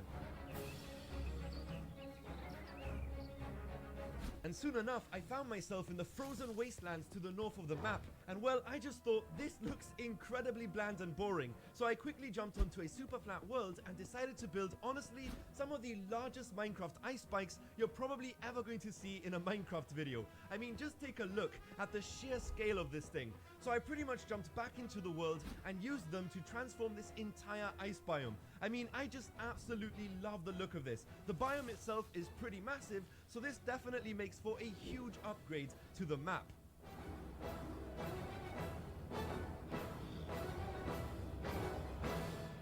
Now, speaking of empty looking biomes, the ocean is about as massive and empty as it can get. No offense to Minecraft Aquatic. So I decided to throw in some volcanic tropical islands. Now this was actually a lot more challenging, seeing as I had to empty out an entire section of the ocean just to make room for some of these islands. But that's not even the worst part, because I also noticed that aside from the mushroom caves, there weren't really any mushroom biomes on this world. So once again, I emptied out an even larger section of the ocean just to make way for this absolutely crazy looking biome that comes together with massive rock formations, bridges, and of course, some colorful giant mushrooms.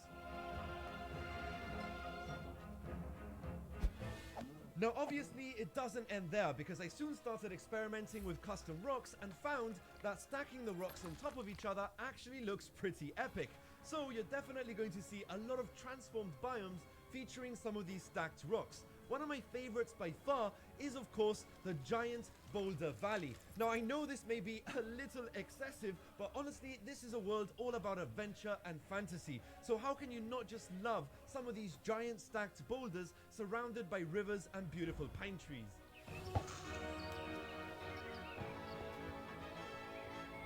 Once again, I was utterly consumed by yet another endless dark void of building, creating all kinds of crazy rock formations. I was just suddenly obsessed with this idea of creating a unique alternative to the usual mountains and cliffs that you would see in standard Minecraft. It's definitely going to be interesting to see what players are going to do with some of these biomes, seeing as all the new landscape upgrades are completely unprotected, meaning you can build, destroy, or even try to claim as much land as possible in order to build your base.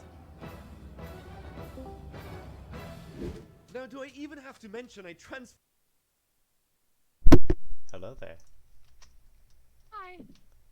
How did it go? How do you feel? I feel great. It's good. I'd say it went pretty well. How long was it? An hour. How much, did you have any solo bits? Yes. One song I did pretty much all. I did a bunch of solos. Well, that's pretty nice. Yeah. Yeah, the entire time that you've been gone, I have been doing nothing but Minecraft, so... Surprise, Yeah, surprise when you back. join. No, I found my axe. You put it in your shulker. Oh, didn't know I did that. Well, it was perfect for me, because I would not have done this without the axe. But it looks beautiful. I bet. Your building's amazing. Yeah, I built barely the front half last night, or whenever we were building, and now it's almost done. I have just a lot of other stuff that has to go through on this. I gotta put interior work in, I gotta do a whole lot of shit I don't want to do. I was a doorstop for like half an hour. A what? You know, those people who are at the doors and be like, hello, do you want to program or whatever? Ah, yes, those people. Yeah, I was one of those. Cool. Yeah. My cousin was a waiter at a jazz thing I went to. Neat. That was hilarious. I'm like, I did not expect you here. And then get this, she turned from a waiter into a person in the freaking thing, in the jazz thing. Cool. It was hilarious. And then my other cousin show up, and then Ben showed up, and then Moses Interesting. was there, I can't wait to be in the jazz choir next year. Also, what the heck? I joined the wrong server. Oopsie daisy. Jazz Choir, aren't you gonna be here? Yeah. Oh yeah, that's I right. can't wait to do that. I can't wait to join that choir because I heard them sing last year, or this year, and they were really good. Oh yeah, they were pretty So I've got good. to work on. I've got to work on my stuff. Yeah, some of their performances were really good. They did a lot of songs I had no clue that even was a song, a lot of though. jazz songs are really old songs, but once you learn them, you're like, oh yeah, this song's awesome. Because there's a song called Lullaby of Birdland that's really fun to sing. Ooh. And so is Dr. Jazz. That one, I love that one so much. I did that one today. Ooh, sounds Hello fancy. Central, give me Dr. Jazz. Ooh, pretty good. I love this song. If I can get pictures and videos, I will show them to you. But yeah. All right. You know, I usually feel like I shouldn't actually build anything that is my own thing, because if I do, then it's either going to look really bad, or it's going to look out of proportionate and super good compared to everything else, and I just kind of don't want to make people feel bad about their building, because I like other people's buildings. Care.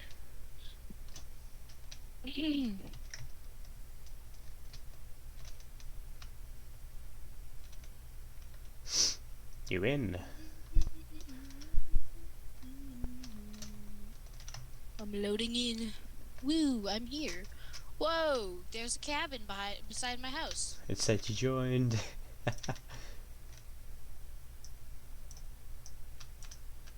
Freaking cool. Holy crap, I forgot about the sheep. Same every single time I join.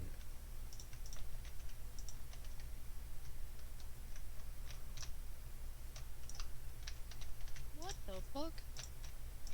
What? My building was wonky. It was being weird. Ah, mine There's a also. sheep just in our area. Oh. One escaped and came to fight us. He's revolting. A revolution!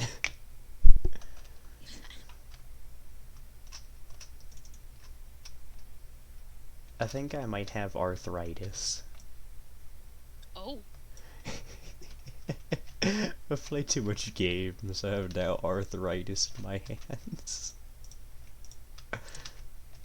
If I have arthritis, it's in my back. Ah. If I get arthritis Really in my bad back, I back really pain. hate it. You know, you could probably do a lot on leg press. I bet you that. Oh, probably.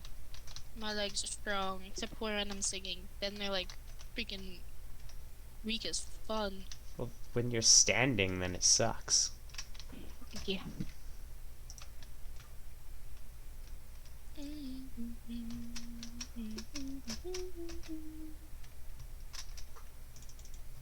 That's not what I wanted to do, but okay. I don't really know where I'm going with half of this build anymore.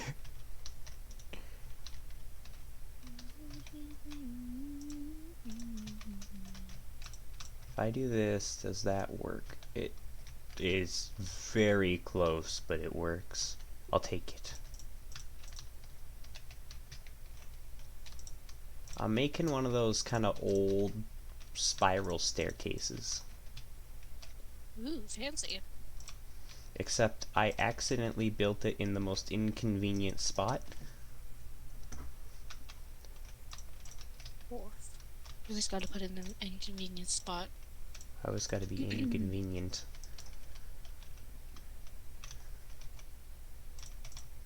But I think I can make it work.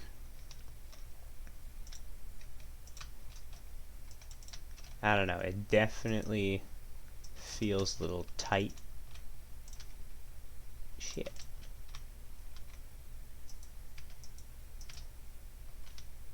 Need more stone bricks. Yep, definitely need more stone bricks. This is gonna hurt.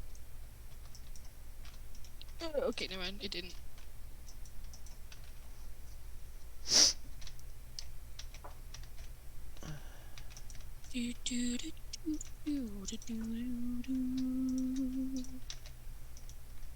Oh yeah, that looks good. Do I have more in my inventory? No. I'll just go convert some. Whoa, okay, that looks so cool. Yeah, go This on. guy's gonna attack you. This guy's attacking me.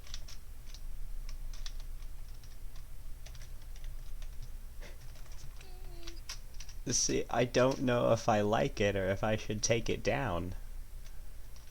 I think it's awesome. Well, and I think it should stay there forever. It doesn't fit in proportion, though. Well, that doesn't matter. Alright. It's cool, and I like it.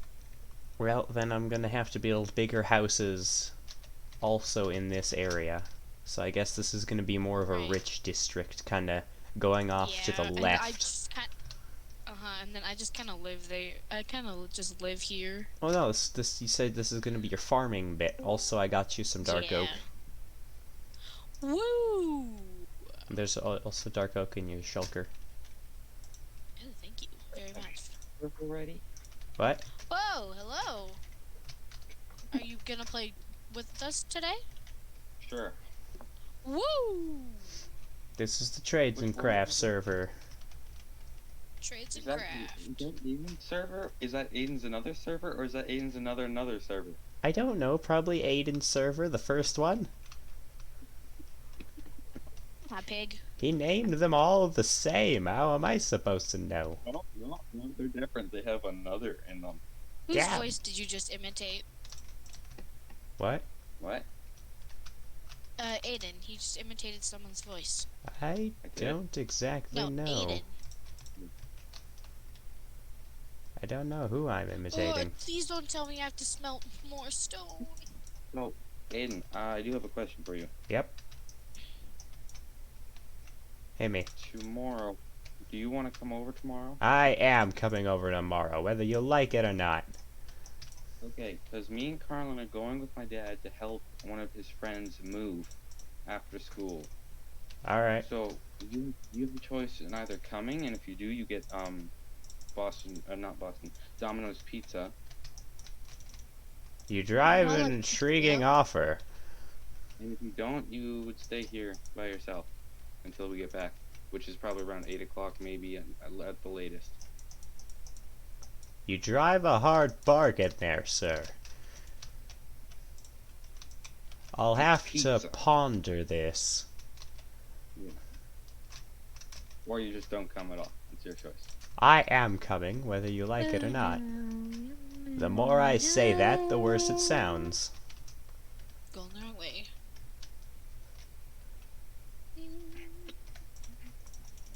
Aiden, enjoy the next 24 hours. Is that a threat, Skywalker? That sounds... Don't ever say that to a high-ranking official person. That sounds very threatening. Enjoy the next 24 hours. It's the exact same as saying have a good day. Yeah, but it's just like how you don't say this is the consequences of your actions when you get something nice. You say here, a present. Oh, it said I'm not invited to play on the server. Oh.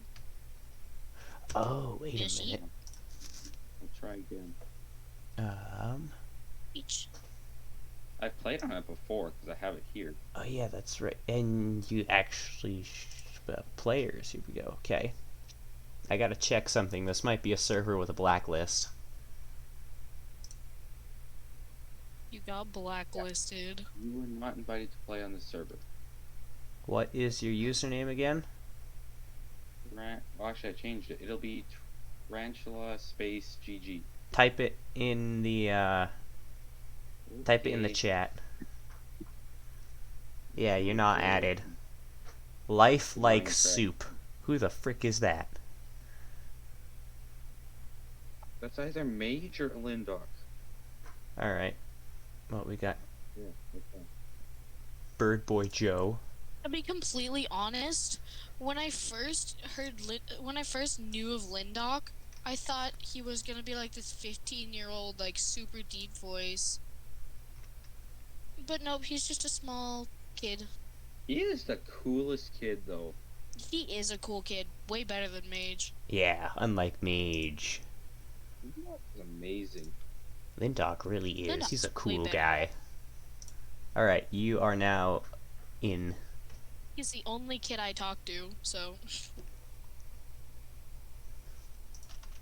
Well, the username you gave me has now been added, so if that username isn't you, then you gave me the wrong username. I don't know if I'm trying to join too soon. That Let's see. should let you in. Ooh, it's working. Alright. Alright, Aiden, how does the roof look? Gotta. Let me just. Woo! Ooh, I got iron tools. Iron. Ooh. Oh, this is the one I. I like it. Once. Thoughts? Anything I need to change? You could use slabs Yeah, to connect them? to smooth it out. Yeah, maybe. Ooh. Hold on. Where's a stone cutter nearby? So you guys have beat the dragon, right? Yes. Yep. Planning on doing it again. Yeah.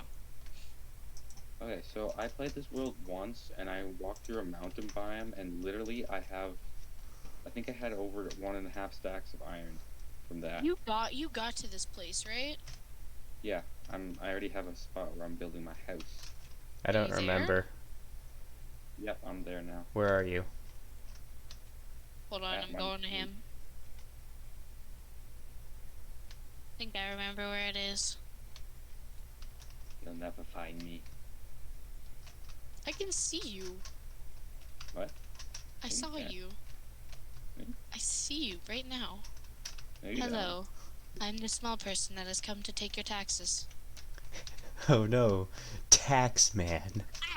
You wanna know what, buckaroo? You can't hurt the tax man. I'm the tax. Hello.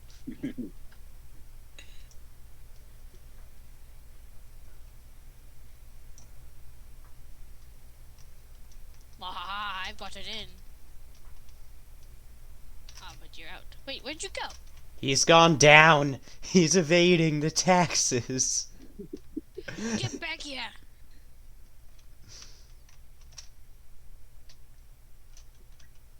I might drown, actually. You have a bed, right? This is what you get for evading taxes. I escaped. No, he escaped the taxes. Where are you going? Where'd you go? Ah! I am the tax man. He speaks for the taxes. How did you know I was here? Because I saw your username for a split second. Ow. We've come for your taxes. If you're wondering, Stefan has showed me too many pro Minecraft videos. Do you want a taste of Chuck's pointy stick? Don't ask him about his pickaxe. Yeah, you don't want to know. I'm taking your boat. I'm repoing your boat. You can be tax man, I'll be the repo man.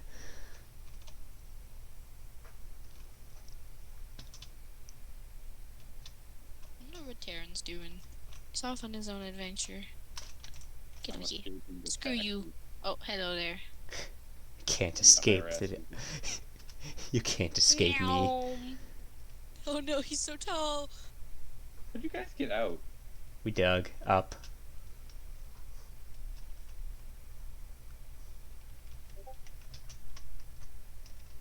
Ah, it's Kenobi.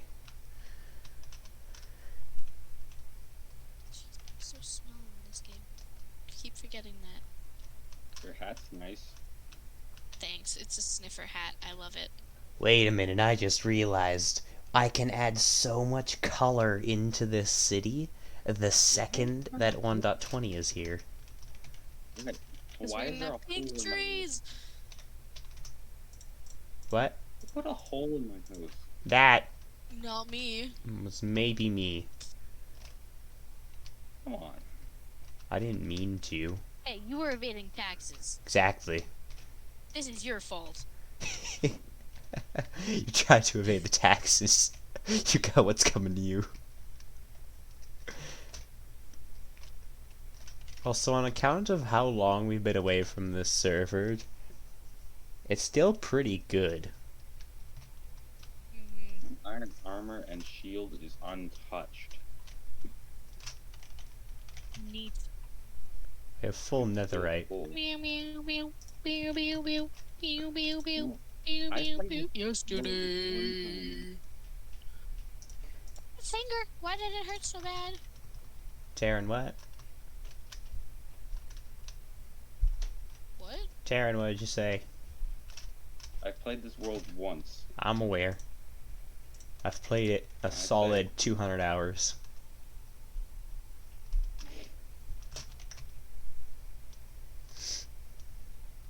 Little Okay, something. If you're wondering, I don't have a bed. I also don't have a bed. You don't have a bed? Nope. 200 hours? No bed. You sleep. Sleep is for the weak. Mo. Why is there a hole in my church? Oh well.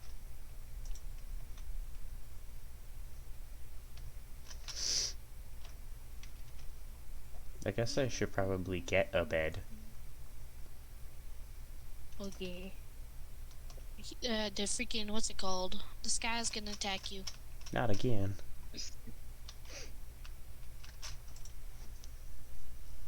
Shout out, come block my screen.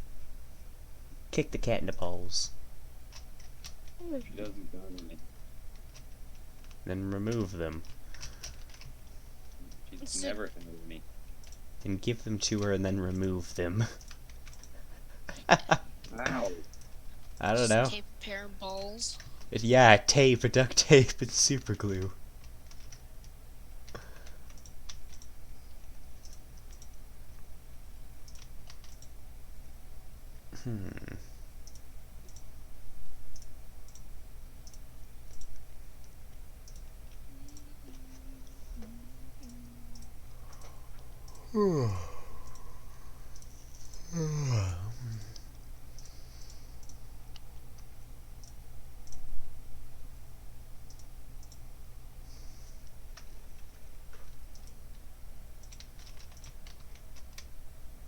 What do you do with calcite?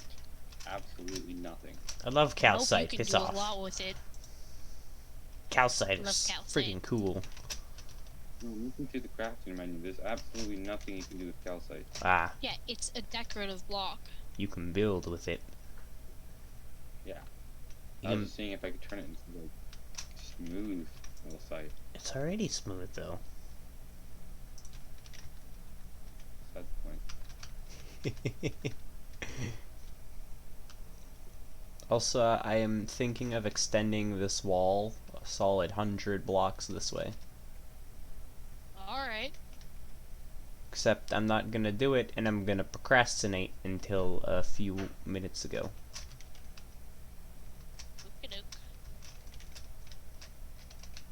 Creepers, creepers.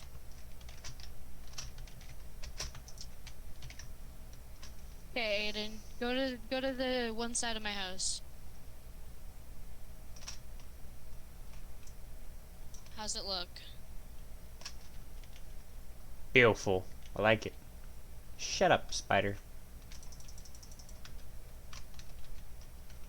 I like it. It's cool. I like it. Picasso. Alright. The monstrous amounts of sheep. Yeah, I just get to look at them.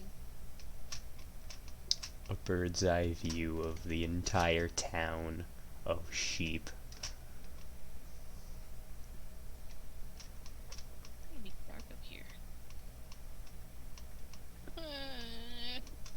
I might need more coal. I remember there was a world that had calcite that you wanted, but I don't remember which world it was. Probably the old one. I really needed calcite in that world. Alright. Which world? The one where me and Carl were building like these two giant forts or whatever. Ah, yes. With my red base. That one was Red house. newer. Yeah, that one's the newer server. This is the old one. Da, da, da, da. Surprised I'm not dead. Technoblade never dies. I need spruce trees. I happen to have none We of have those. Lots of those. Never mind. I don't have any spruce trees personally. I hate creepers. I too So hate do I. green people. Green people. Off the front of my freaking house. That's right, I am a racist. Against greens. Exactly. I don't need more. Oh, which means I have to turn this all into spruce. Yeah, I'm also looking for oak. We have no oak. I have some in my shulker, I think. Took that. Well, I got like 7 pieces if you want.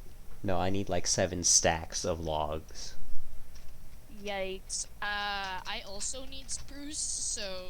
I put spruce in your shelter. Oh, no, oak. I need oak.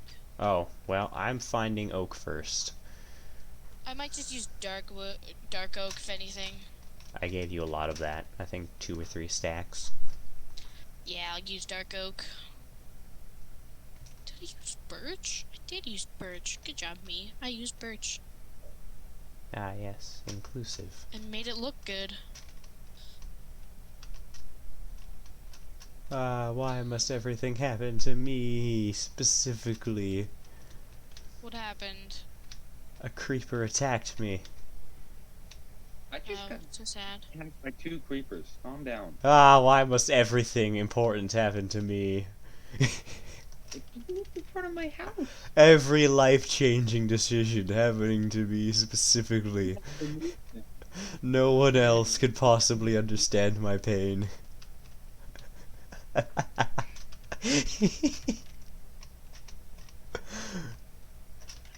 Oh, the struggles, they're real.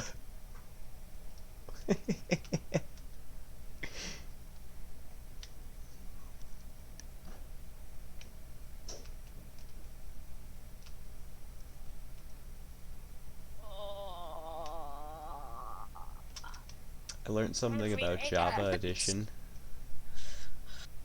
Teach me. Java Edition, you can swear in signs and in chat. Bedrock, you can't? Bedrock, you can't. It blurs it out. That's kind of funny. Yep. I have nothing to do because all my stone takes forever to freaking smelt. Go check that shack across the lake. You know the one. Is there smelted stone there? There's a lot. Oh, well, that would have been nice to know. Well, I just told you. Yeah, like, maybe before I started? No. Sustainable food source. We have carrots. I literally have a stack of bread and can probably make way more. Oh my goodness gracious. Don't touch my wheat. Kind of shrewd.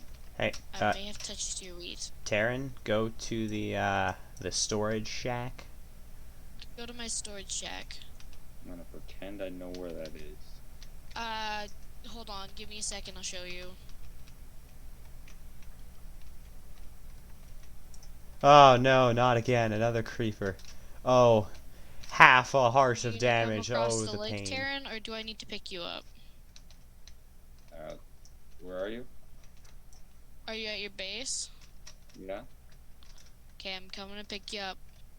All right. You're going on an adventure. Woo! Meet me. Taxi's here.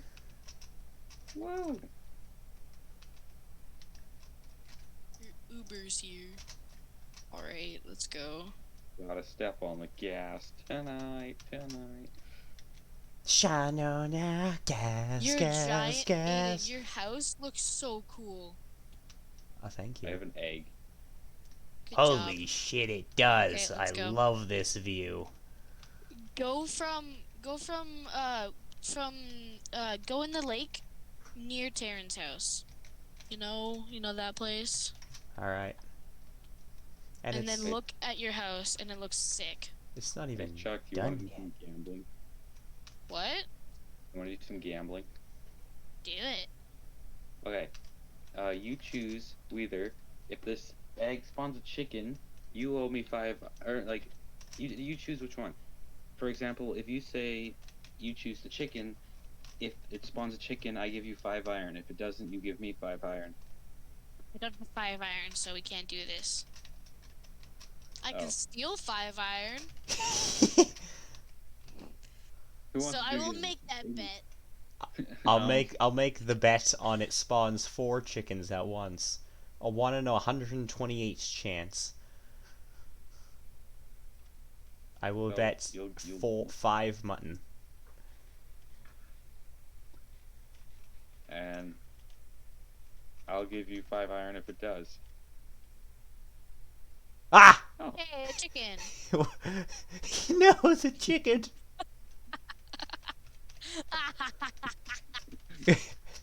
6. Woohoo! Bonus. I'm a masochist.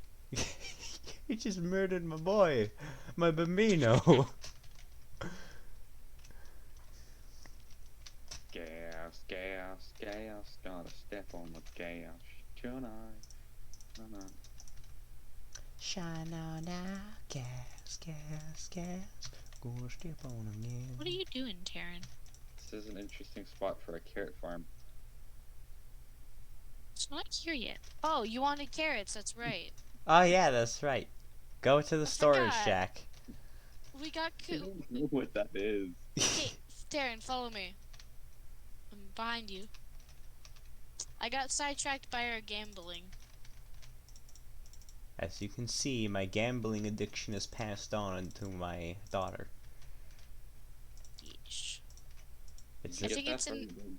Naruto video, Aiden? what? Is there carrots in there? No. Then it's in the middle one. Ah! How many do I take? Enough. Take a stack.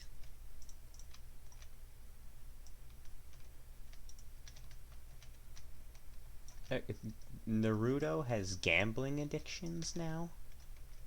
Well, there's a video of the most powerful ninja in the world. He's actually a very chill dude. He's very funny. He Ow. got his granddaughter addicted to gambling. Ah! Love that guy.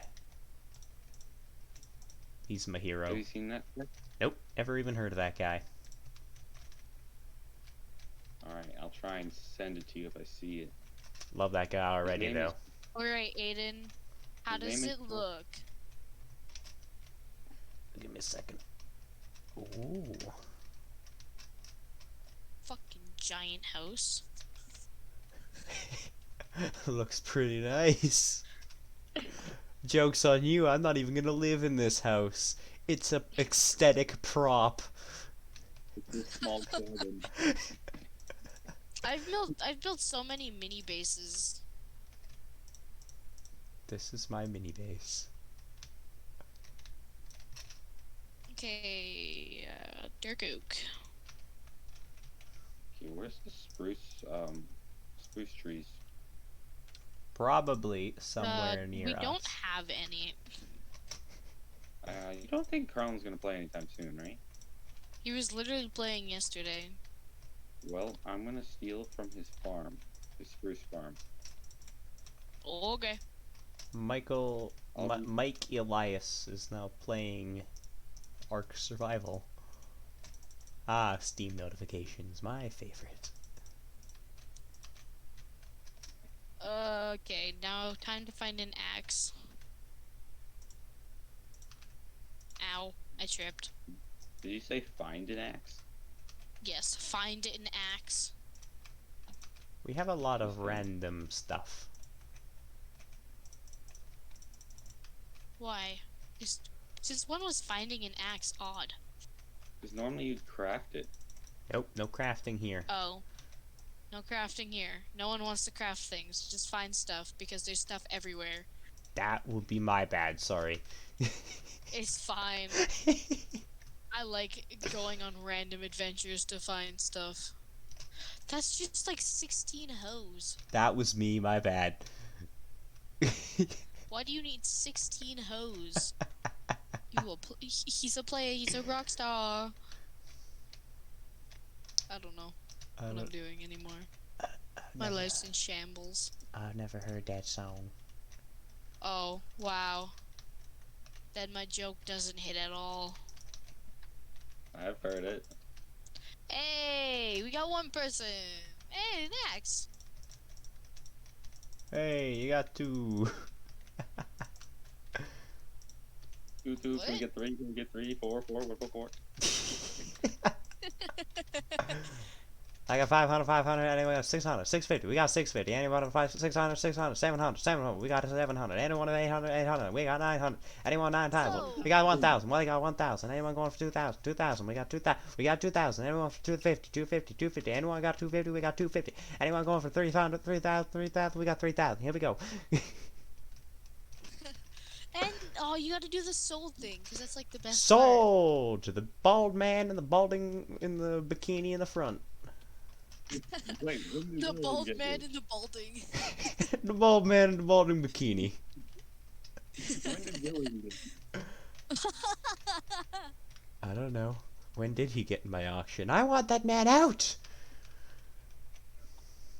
I just found a random non-broken iron shovel. That was me, my bad. Well, I'm keeping it. You're welcome. I've been watching way too many Civilization videos, and that's where I'm getting my inspiration for Minecraft at the moment. Those are cool. I wish I had the skill to like participate in those. See, it's not even skill. There are people who die right off of the start. You don't need the skill, you need the PC. Because those 1,000 player servers are on Java only. Because I can guarantee you no one is spending thousands of dollars on a server that's going to be opened up for a week on Bedrock, just like Hypixel or whatever the big servers are.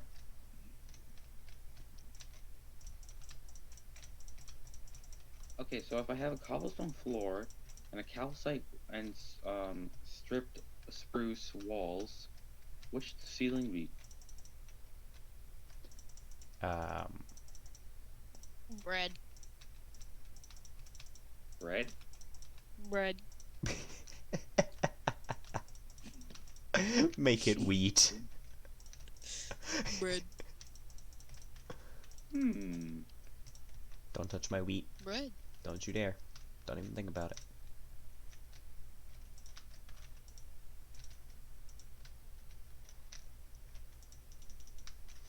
Ah, freaking shit, I ran out of materials again. Well, back to the castle.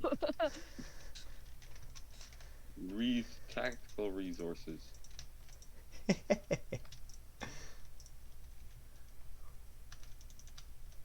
I would never employ children to work for me. Especially in Kessel. Do you know how little those lifespans are? Like, even a Wookiee would last, like, 6 months to a year minimum. Or maximum, I'd actually say.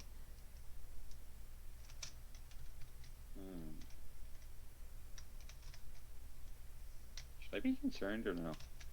About the spice mines of Kessel? Probably. They have a lot of slave stuff going on. It's run by the Pike.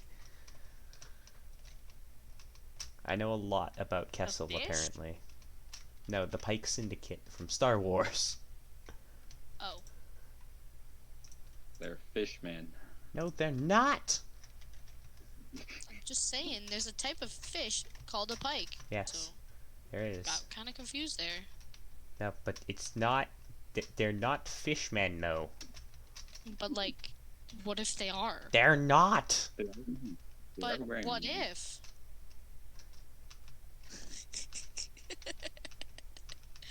I like this.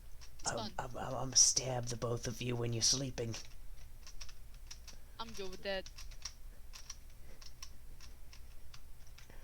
They're not fish. They actually can't handle water. They can handle alcohol for some reason, but not water. Interesting. It's never explained. Even though alcohol is like certain alcohol. What kind of alcohol? I don't know. Very helpful. I'm gonna say fermented Gungan piss or something. Oh, ew! That's what the first alcohol was. Fermented piss. And now alcohol is just fermented. It's just the juices of expired fruits. That's all alcohol is. That's why it doesn't taste good. Because it's not designed to taste good. It's designed to make you happy. Hint, hint, wink, wink, nudge, nudge. Fake happy. Nope. Makes you really happy. Or it makes you really sad. And then it makes you really sad because you're depressed.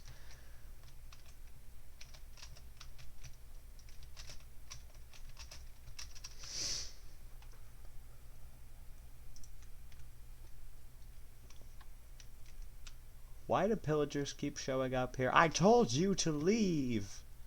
You promised to stay away! I lied. I love that scene. It's a cutscene. No.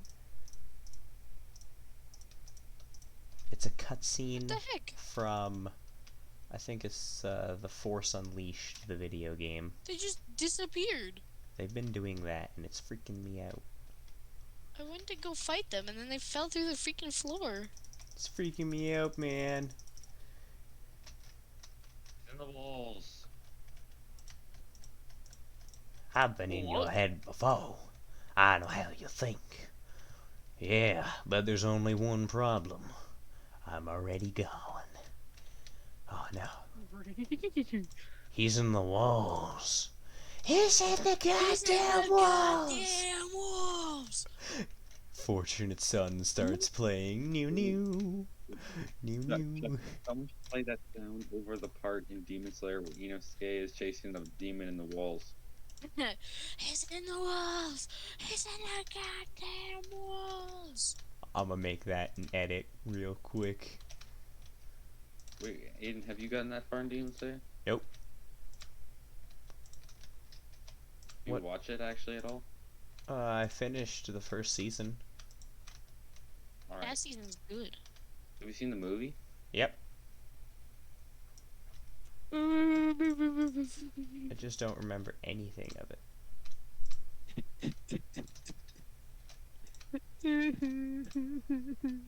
What happened? Goku! Ah, yeah. I love that man. Why do all my favorite characters gotta turn into donuts? He didn't turn into a donut? Hey, kid. When? Freaking Akaza freaking stabbed a hole through his chest. That does the... Yeah, that's right. Stabbed. That wasn't stabbing, that was a blunt force object. He punched him. Well, guess what? I don't care. Well, William should care about blunt force because that is much more chargeable than anything he was wanting to do.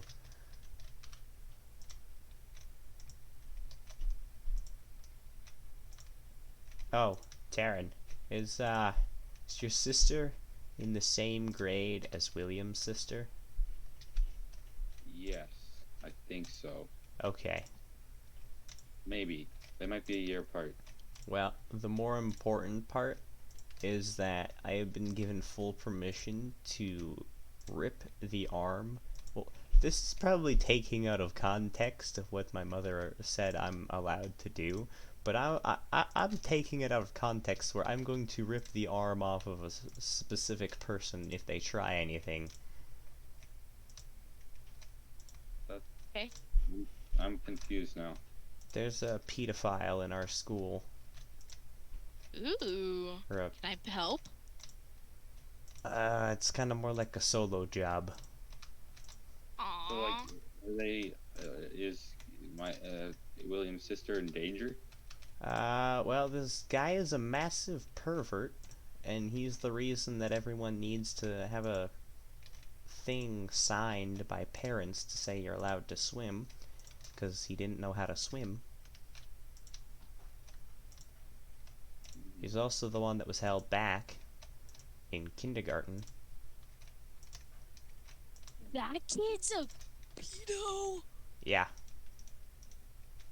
Oh. Apparently he was That's gross. sexually harassing William's sister.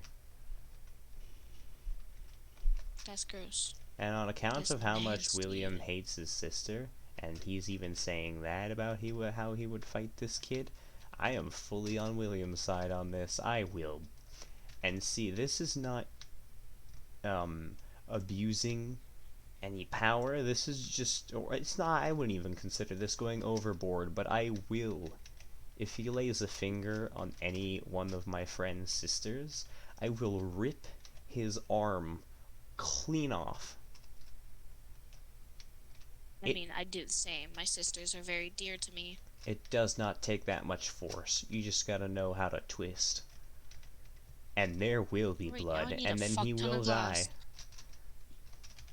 Do you have extra glass? I have 2 blocks. Alright.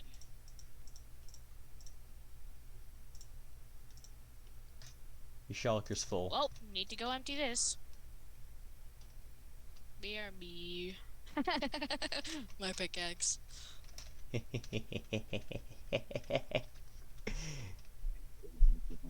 So every time I go onto it, I love miners.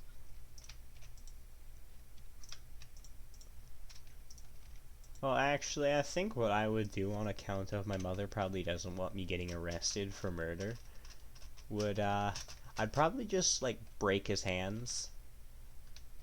And, like, break him in a way, like, every bone in his hands. Cool. Could you still get arrested for assault? Not if it's in, what's it, civilian defense. And also, I met that guy once. Remember that, no, you weren't there, it was me and William. We biked over to, You picked up my shulker. we biked over. It was one time that, we got let out of school early or something. Me and William biked over to West Park, and we were gonna go do something, I forget what it was. But that was the time that I brought my airsoft gun. Beat up Caleb. Yeah, oh yeah, that's right, it was to beat up Caleb. So we were gonna go do that. I like how I remember, but you don't. And then, so that was fun. I shot Caleb with the airsoft gun, and then this guy comes around and he's like, you know the sound of like the freaking kaijus? Yeah. Yeah, that's what it was like when he was walking around the freaking corner. It's kind of funny. Watch out, there's a creeper down there. And they've started blasting TV in the other room.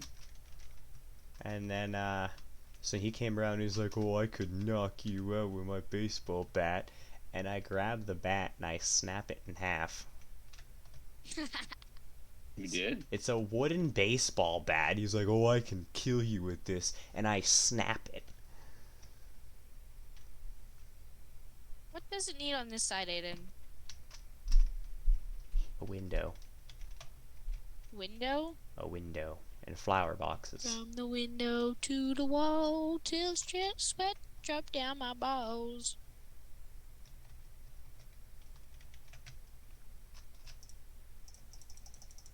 What kind of song is even that? I don't know. I heard it on the internet once. Well, I hate it. Me too.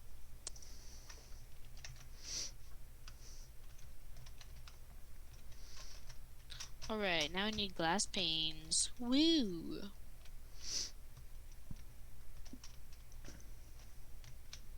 Do we have sand near us?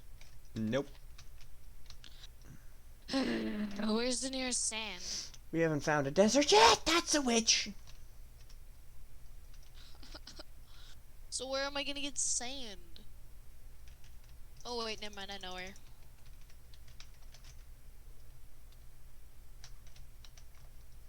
Where are you gonna go get sand from there, Jimbo?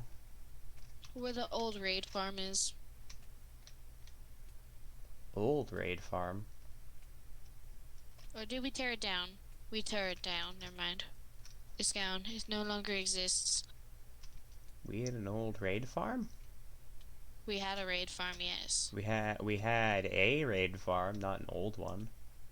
Oh, it's still there. Yeah, there's a big ass raid farm. I can still see it. Yeah.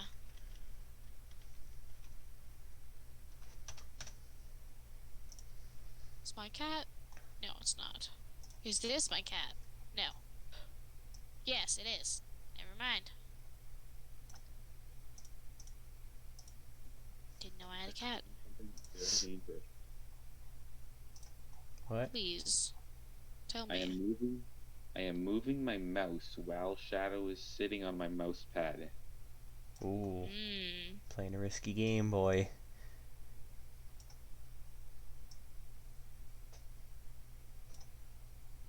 Ah, I'm drowning. Forgot You that can see it as happens. a kind of a fault.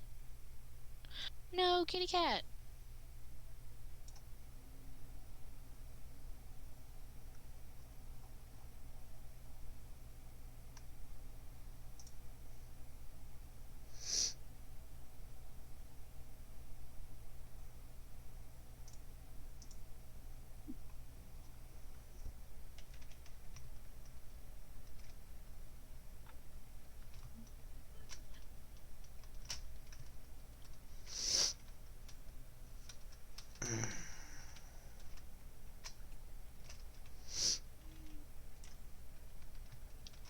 Well, when I finish this house, who wants to move in? I'm already building my house. Alright. It will be... Give it to Willie. I'm not giving William something nice. What, do I look insane? I mean... First off, how dare you? Second off, thank you. I'm aware, I could totally be criminally insane. Not mentally insane. That one's doctorized. I like how most of the houses don't actually have interiors. Nope.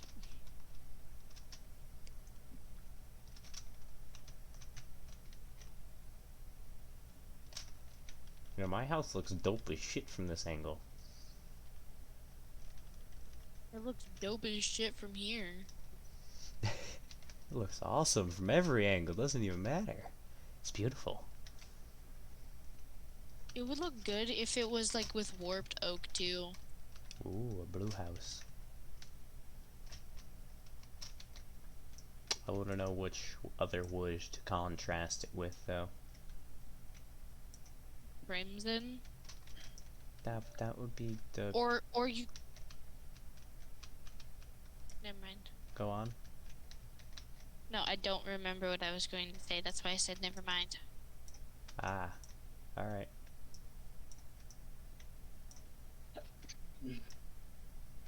I don't think the contrast will go well with Crimson and Warped. But then again, I don't really build with those, so I can't really comment. I'm more of a classical guy. Does anyone have a sheep farm? Yes, we happen to do. Why? We have a giant sheep farm. I need red wool. We have a big ass freaking sheep farm. Oh, You there got you red are. wool. Hey, kitty cat. No idea. It's the biggest sheep farm you'll ever see, though. Right next to Luke Dash the Notable. Also, yes, I do say his full name, Luke Dash the Notable. He said it once in a video. Interesting. It was in his 100-day video. He was like, "Welcome back. I am Luke Dash the Notable." And now I continuously say it like that, and it pisses people off. Oh, where is it? Woogie, woogie. Wait a minute. Oh yeah, I remember that bit. There's a freaking pond. An artificial pond. What? A man-made pond right next to, Oh, I think I know what you're talking about. Near, the one that Carl made? well, that me and Carl made. Yes. Ah, that one that you guys made. It took not that long. I used a lot, and I mean a lot, of illegal explosives.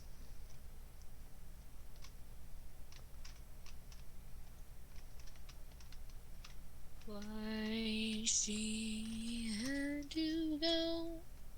I don't know. She wouldn't say. Come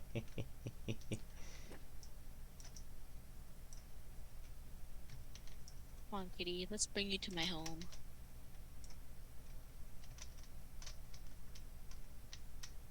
The castle's looking pretty nice from up front.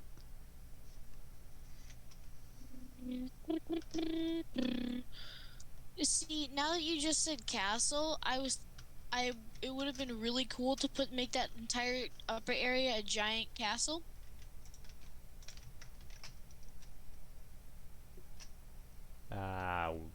There's a whole side of a mountain we can use. Let's make a giant castle. Woo! Big ass castle time! Let's get Stefan in here. He'll know what to do. He's way too good at building those. He's too good at Minecraft. He could probably freaking code Minecraft in a day. He made like a version of Minecraft with Scratch. That is terrifying.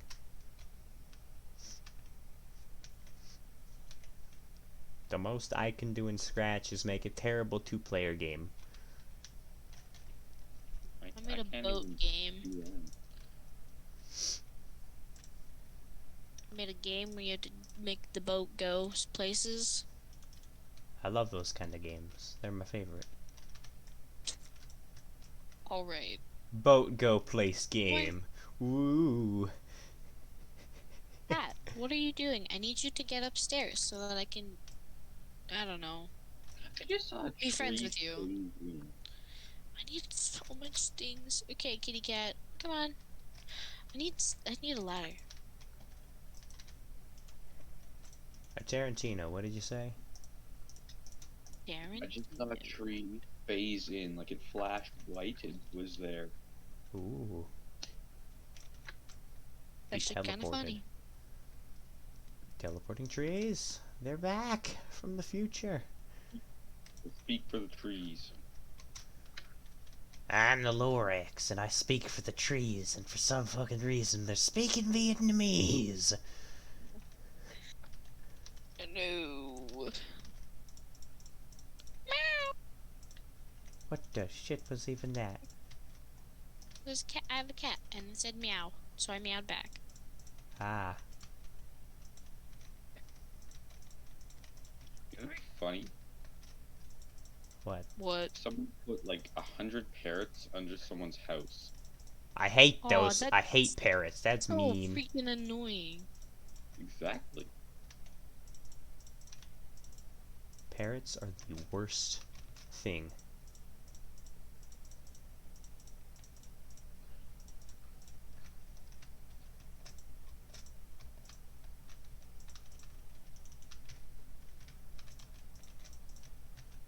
I don't think I can name a worse mob than parrots. Maybe skeletons. Even then, at least they don't make creeper sounds. Yeah. And scare the freaking shit out of me. Yeah, my class.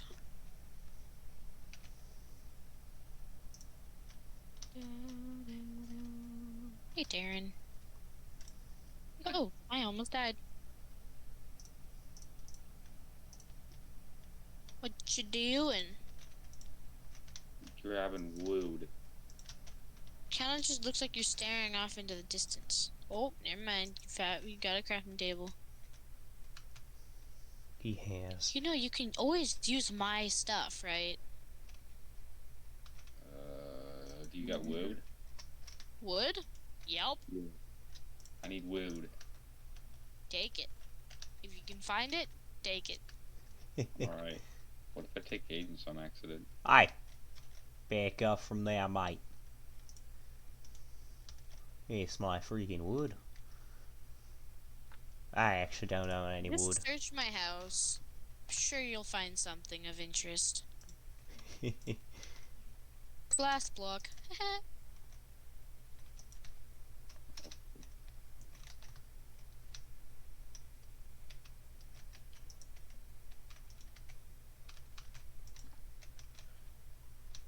Wonder if the sky will attack us this night. Probably. You have a lot of extra. Yep. And just know they're not all sorted. I can see that. You have some interesting armor and tool plants. Mm-hmm. Frickin' plants? Plants. Where's your wood? I don't know. Newsflash, he doesn't I don't actually own any. He just invited you over because he's lonely. He needs some company. Oh no, I found out his plot. Yeah, you. Aiden, I can't make this site look good. Wait, what's this basement? Oh, that's Jordan's house. Well, what should I do to it? Wait, you.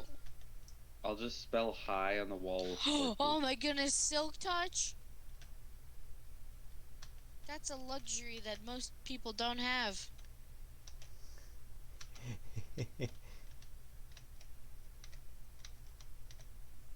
How much extra glass do you have? Not a whole lot. Ah. Oh well. But you can surely check my smelters. I will give you whatever extra glass I have. Alright. Ooh. I got an idea. What do I do with you, wall? Where's your wood? My wood? Yeah.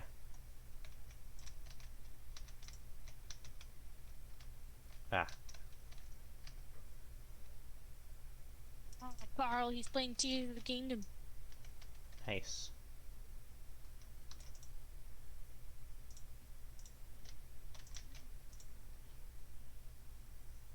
Bingo bango.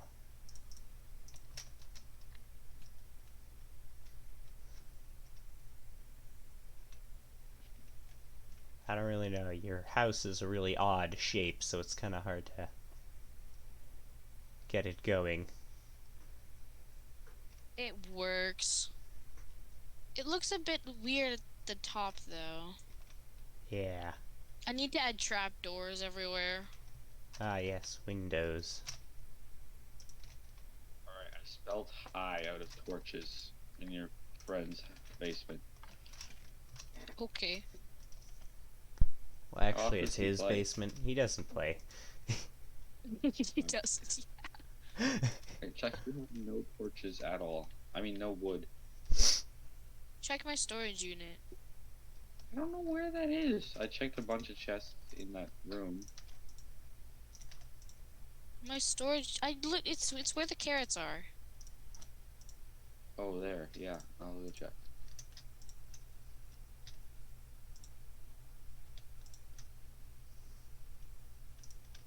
What you looking for? Wood. Can't you just plant a tree? I planted lots of trees. AKA, I'm stealing Carlin's trees. That works. There's no laws against that. I'm replanting them, so it's fine. Okay, hold on. I'll be right back. Alright.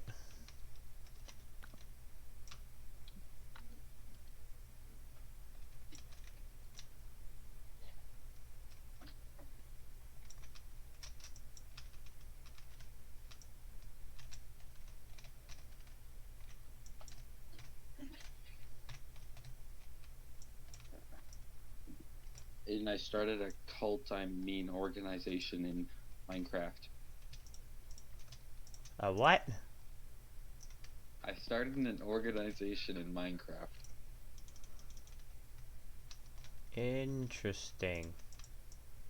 I am the one and only member right now, and I still don't know the goal, but it's called Redco. Ah, Redco.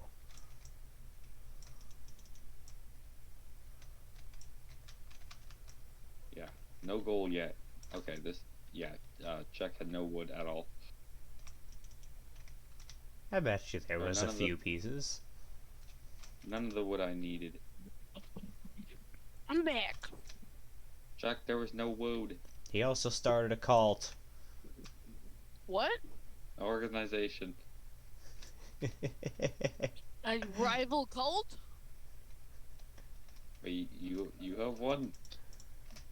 Yes, I do. What's yours?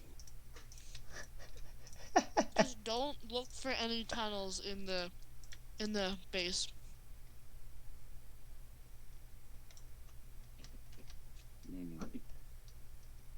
Which is called. Whoa! You're way up there.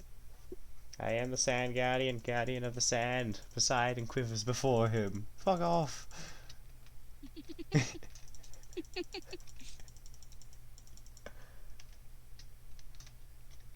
I miss vines.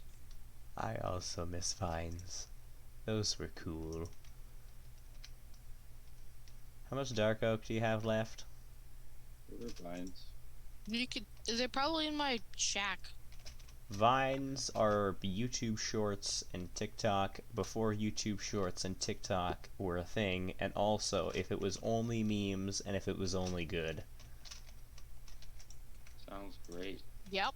It was That's great. pretty much it. Is there anywhere to watch it?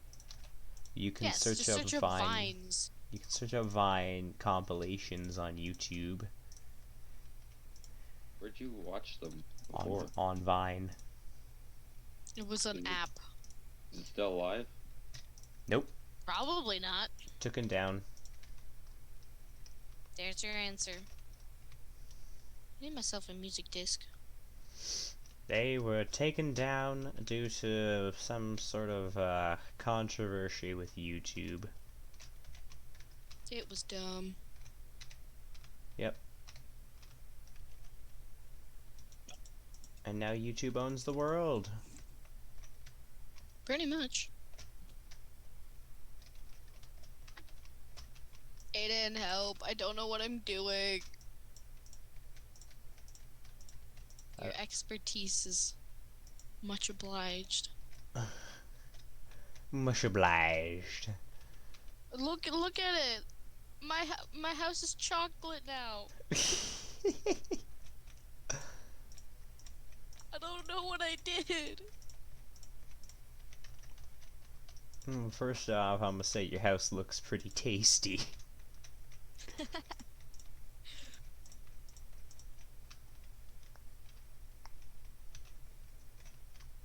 Okay, I'm gonna find the center of this. Where's the sheep? Where's the sheep? Go past Charlie's house. Charlie? Yes. Are you talking to me? Yep. Many names. I choose every name. Didn't know one of my names was Charlie. Your name is now Charlie. How do you feel? I mean, I'm the puppet from FNAF. That's pretty cool. Or you're that lady from that show. The show called Charlie? No. The other one. Oh. I don't know much shows. Me neither.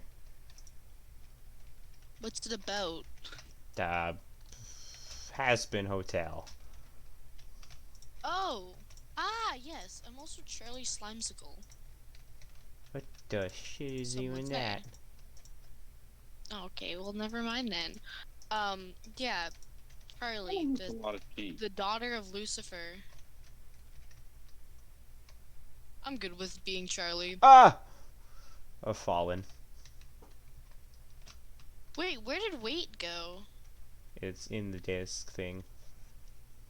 Oh. Also, yes, that is a lot of sheep. That's my pride and joy. Leah killed half of them. Skeleton! He was ambushing me.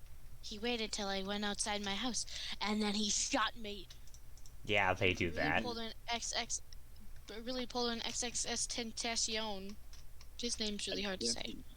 I That's a definitely was rapper. really close to landing. Oh my goodness, I forgot to bring shears. Don't you dare kill my sheep. I will find you. You can't have any of my wool. I don't care what you say. I don't even have wool. He has a lot I of do have wool. I have a lot of wool. A shocking amount of wool, some would say. What did I need again? Oh, cool, I found glass. This is actually my glass. Oh. I know where you are. You're at your home. Yep. Bonk. Or, well, your first home. I lived out of a blacksmith hut. And then Leah thought it was a good idea to take it all down. Nice mission complete. Oh, this What are you turns very doing? slowly. What are you doing? Hold on. Gas, gas, gas. Gotta stop. He just stole my car. Give me a second.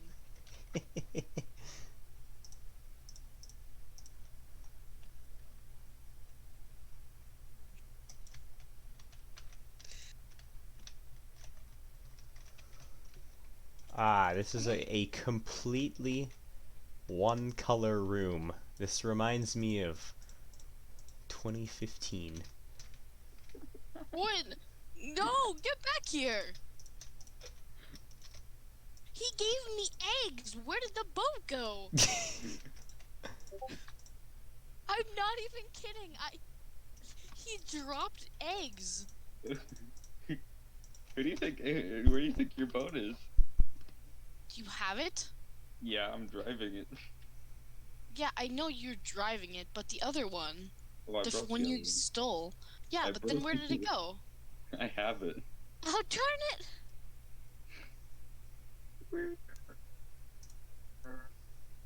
Wonder how much this would hurt you.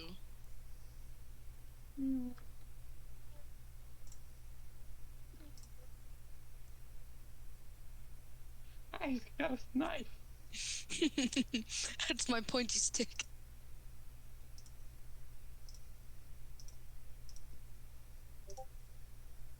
Ooh, a donkey. Actually, I want the donkey.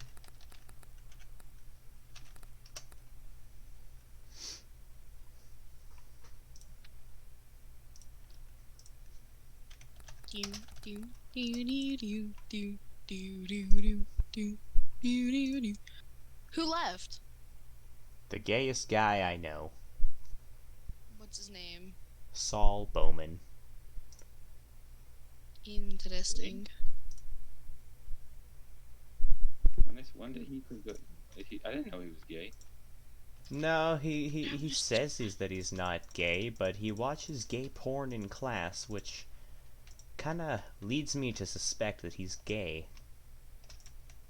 I see your point. Yeah.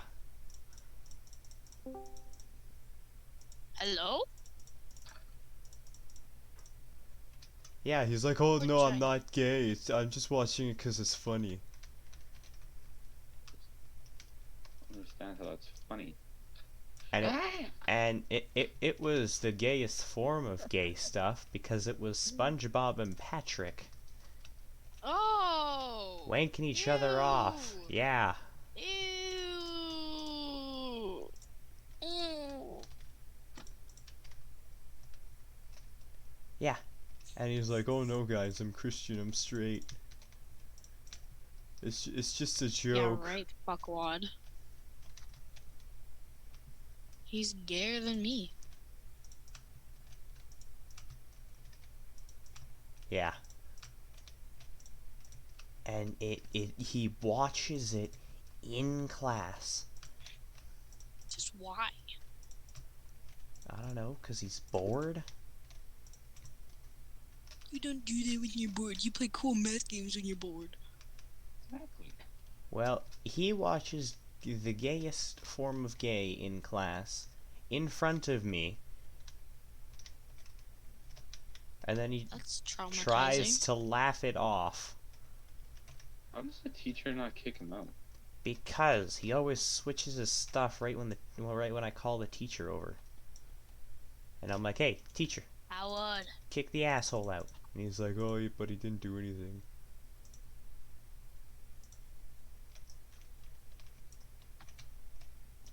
I really despise that guy. William also hates him. I hate him. He's kind of the worst Can't person. wait to come to school and then just absolutely destroy this guy. No, he's grade 12. You won't see him. Oh, perfect. Yeah. I like that he's leaving. He's gotten so annoying. He doesn't bug me. That's because I don't even know why. How often do you see him is the question. Aiden, I'm trapped. I'm on display. I'm trapped in a display case. Not every morning. I don't know. Just sometimes. Well, if you spend more than an hour with him, then it's not okay anymore.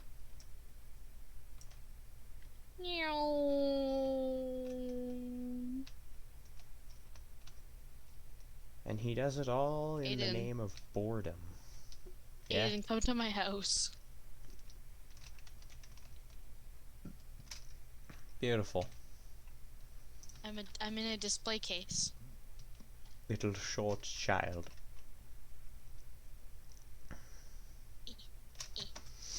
Wait a minute. I should check this. Is my second favorite small child available to join? What?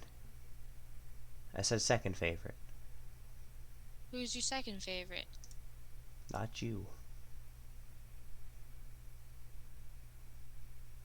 The one who's in the VC. What? Lindog? Yeah. Second favorite small child. Woo! Lindog! Hello. Hi, Lindog. You should join us in Minecraft. Yeah, you should. Maybe. Do you play Minecraft?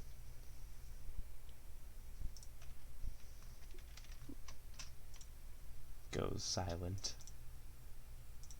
Silence. You get no response. He just gave you the silent treatment. How do you feel? Lindog's dead. No, Lindog.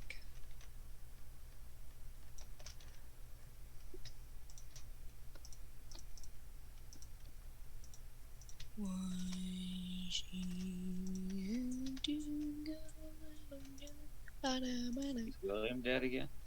Grounded. Didn't he get grounded? Yeah, he be grounded. What do you do? Not handing an Didn't assignment hand in an assignment. like usual. What? I don't know if I should have went down below my base.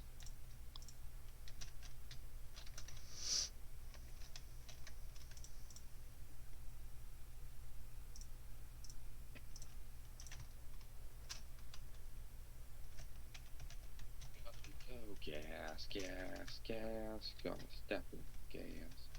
Dun, dun. Shine on now, gas, gas, gas. Gonna step on the gas. Na, na, na, na, na, na. I'm just trying to speed build a house. Ah, yes, the speed Horrible building. idea. Nah, I won't do it too fast. What do you mean? Love speed building. Best thing.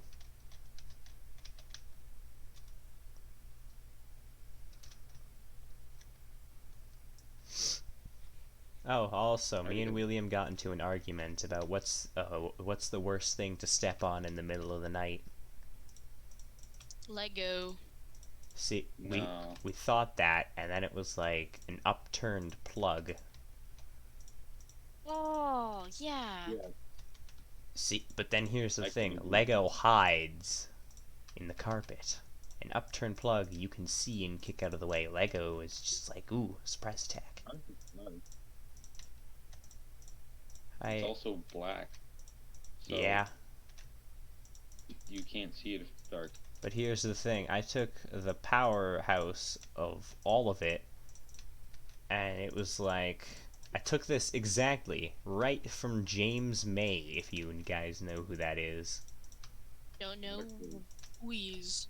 Okay, well, he's from Top Gear. So, you know it's Yeah, about to be would not good. know. Okay, but they were also in an argument. What's the worst thing to step on in the middle of the night? He's like, well, Lego.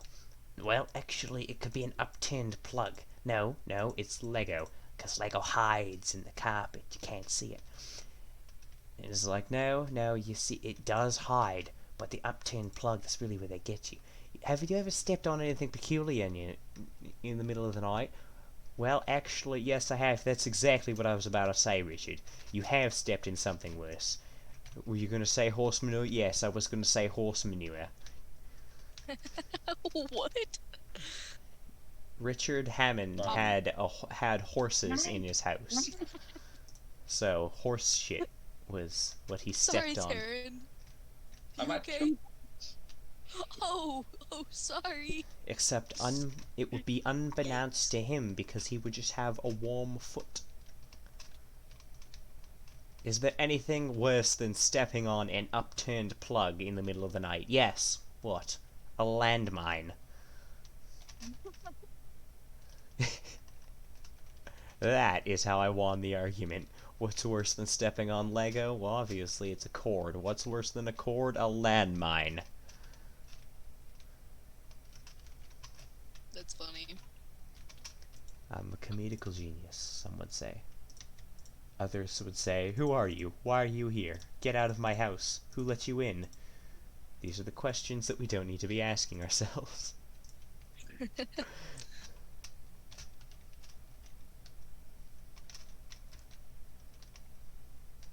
I just appeared. I'm aware. And I disappeared. You get out of here. You leave the pathway. Out the front.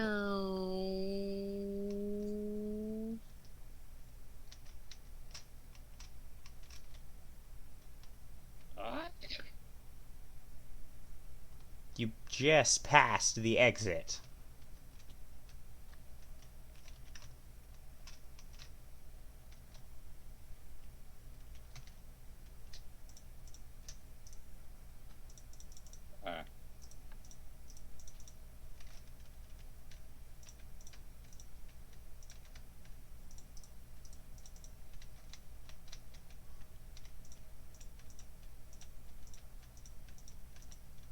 Why is there a random tower in the middle of the ocean? Don't ask. I'm asking. I told you not to. You will now suffer the consequences.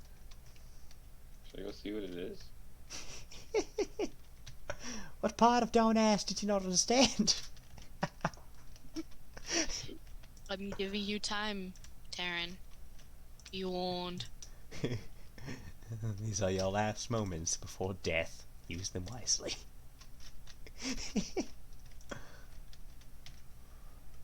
I think I could take Chuck. He's coming at you with his pointy stick. Watch out. Ah, banned him. He's getting attacked by the sky. Quickly, now it's your chance. That is a lot of zombies. Where is he? Oh, by the way, that thing is a raid Tarantino? farm.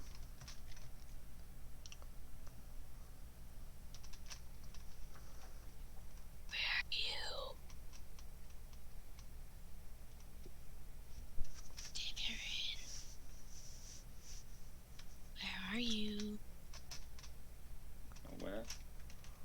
Come out, wherever you are. Find you. Hold on, I need a locator map. Oh crap. Real Crap, shit. I should have learned how to avoid locator maps. I know there's a way. There's a what? There's a way to not get detected on locator maps. Where is he? Cool. Taryn.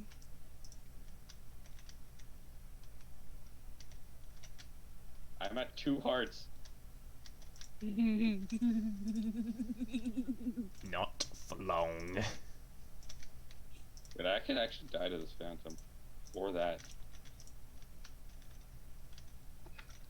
You don't get to kill him, you kill stealer. Now it's my turn. How mad would you be if I killed you? Don't kill him. No. The sky. Retreat! Retreat! When did you get up so fast? What? When did you get up so fast? I keep tripping. Yeah, that happens. Guys, freaking attacking me.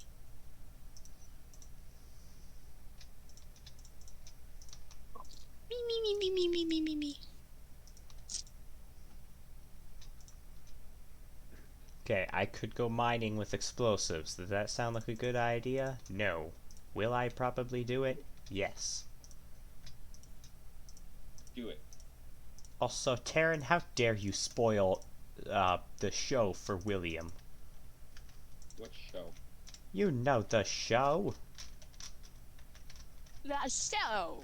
Final Space? Yeah, you spoiled it. He knows what happened to Kato. On the bench. Showed him a few episodes. He knows what happened to little Kato and Mr. Kato. So it's okay for me, you guys show shows in the middle of the seasons, but when I do it, it's illegal? What? Well, it's because I was sitting on the bench. He was sitting on the bench! Ah, you finally cracked the code. This guy's attacking! You finally cracked the code of whose voice I was imitating. Yep. That's right, old John Mulaney. There's not really anyone I like to voice imitate. I don't know what the word is. Imitate. I love that. Imitate? Oh, I was right. Imitation. Also, Taryn, have you seen Aiden Penner's arms? No. Holy cow, his arms are veiny. Who's Jordan's? It's like in a muscle way? In a muscle way, it's terrifying. He has amazing arms. You terrible Whoever's legs. not sleeping, go to bed now. I am in bed. Karen, I will kill you. I'm gonna go get some water. I will find you. I'll kill you. I know where you sleep. I know where you live.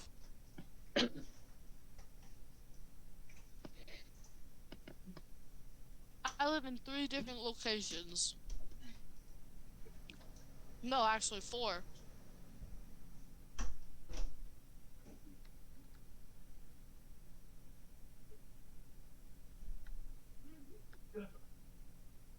Bro.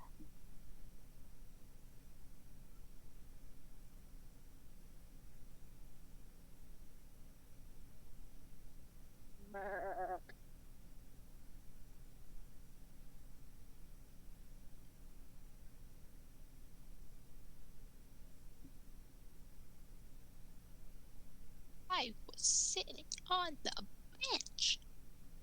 Freaking love that guy. He's cool.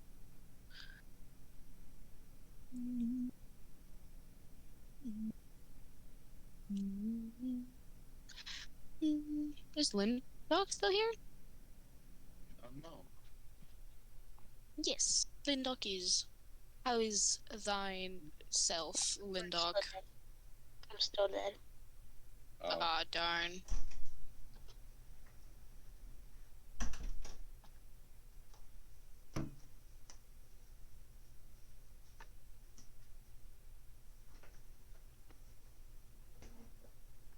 I like how there's just, I like how the wall goes underground. Oh my goodness, there's a whole tunnel way.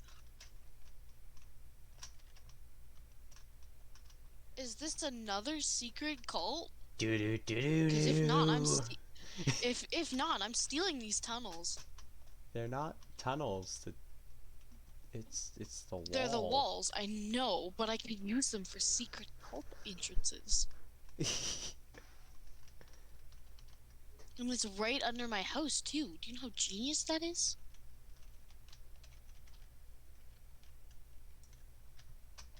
Well, good luck with your cultivation.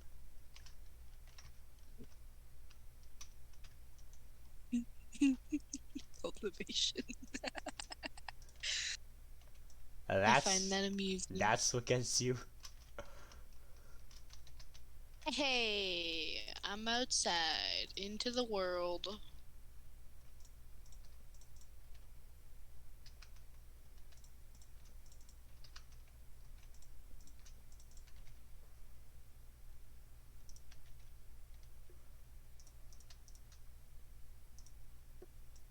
Oh, come on. Alright, I love miners. The more you say it, the worse it gets.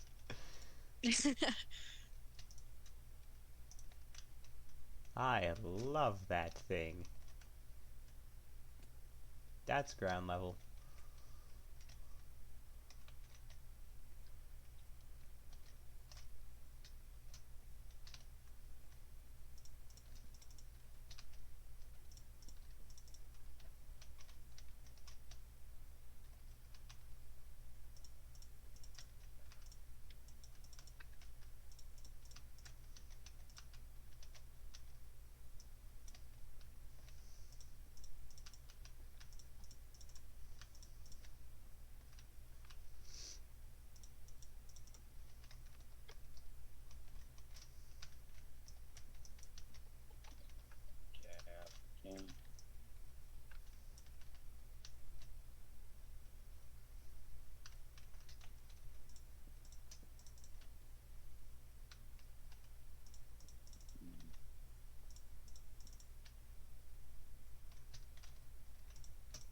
Well, I've now run out of trapdoors.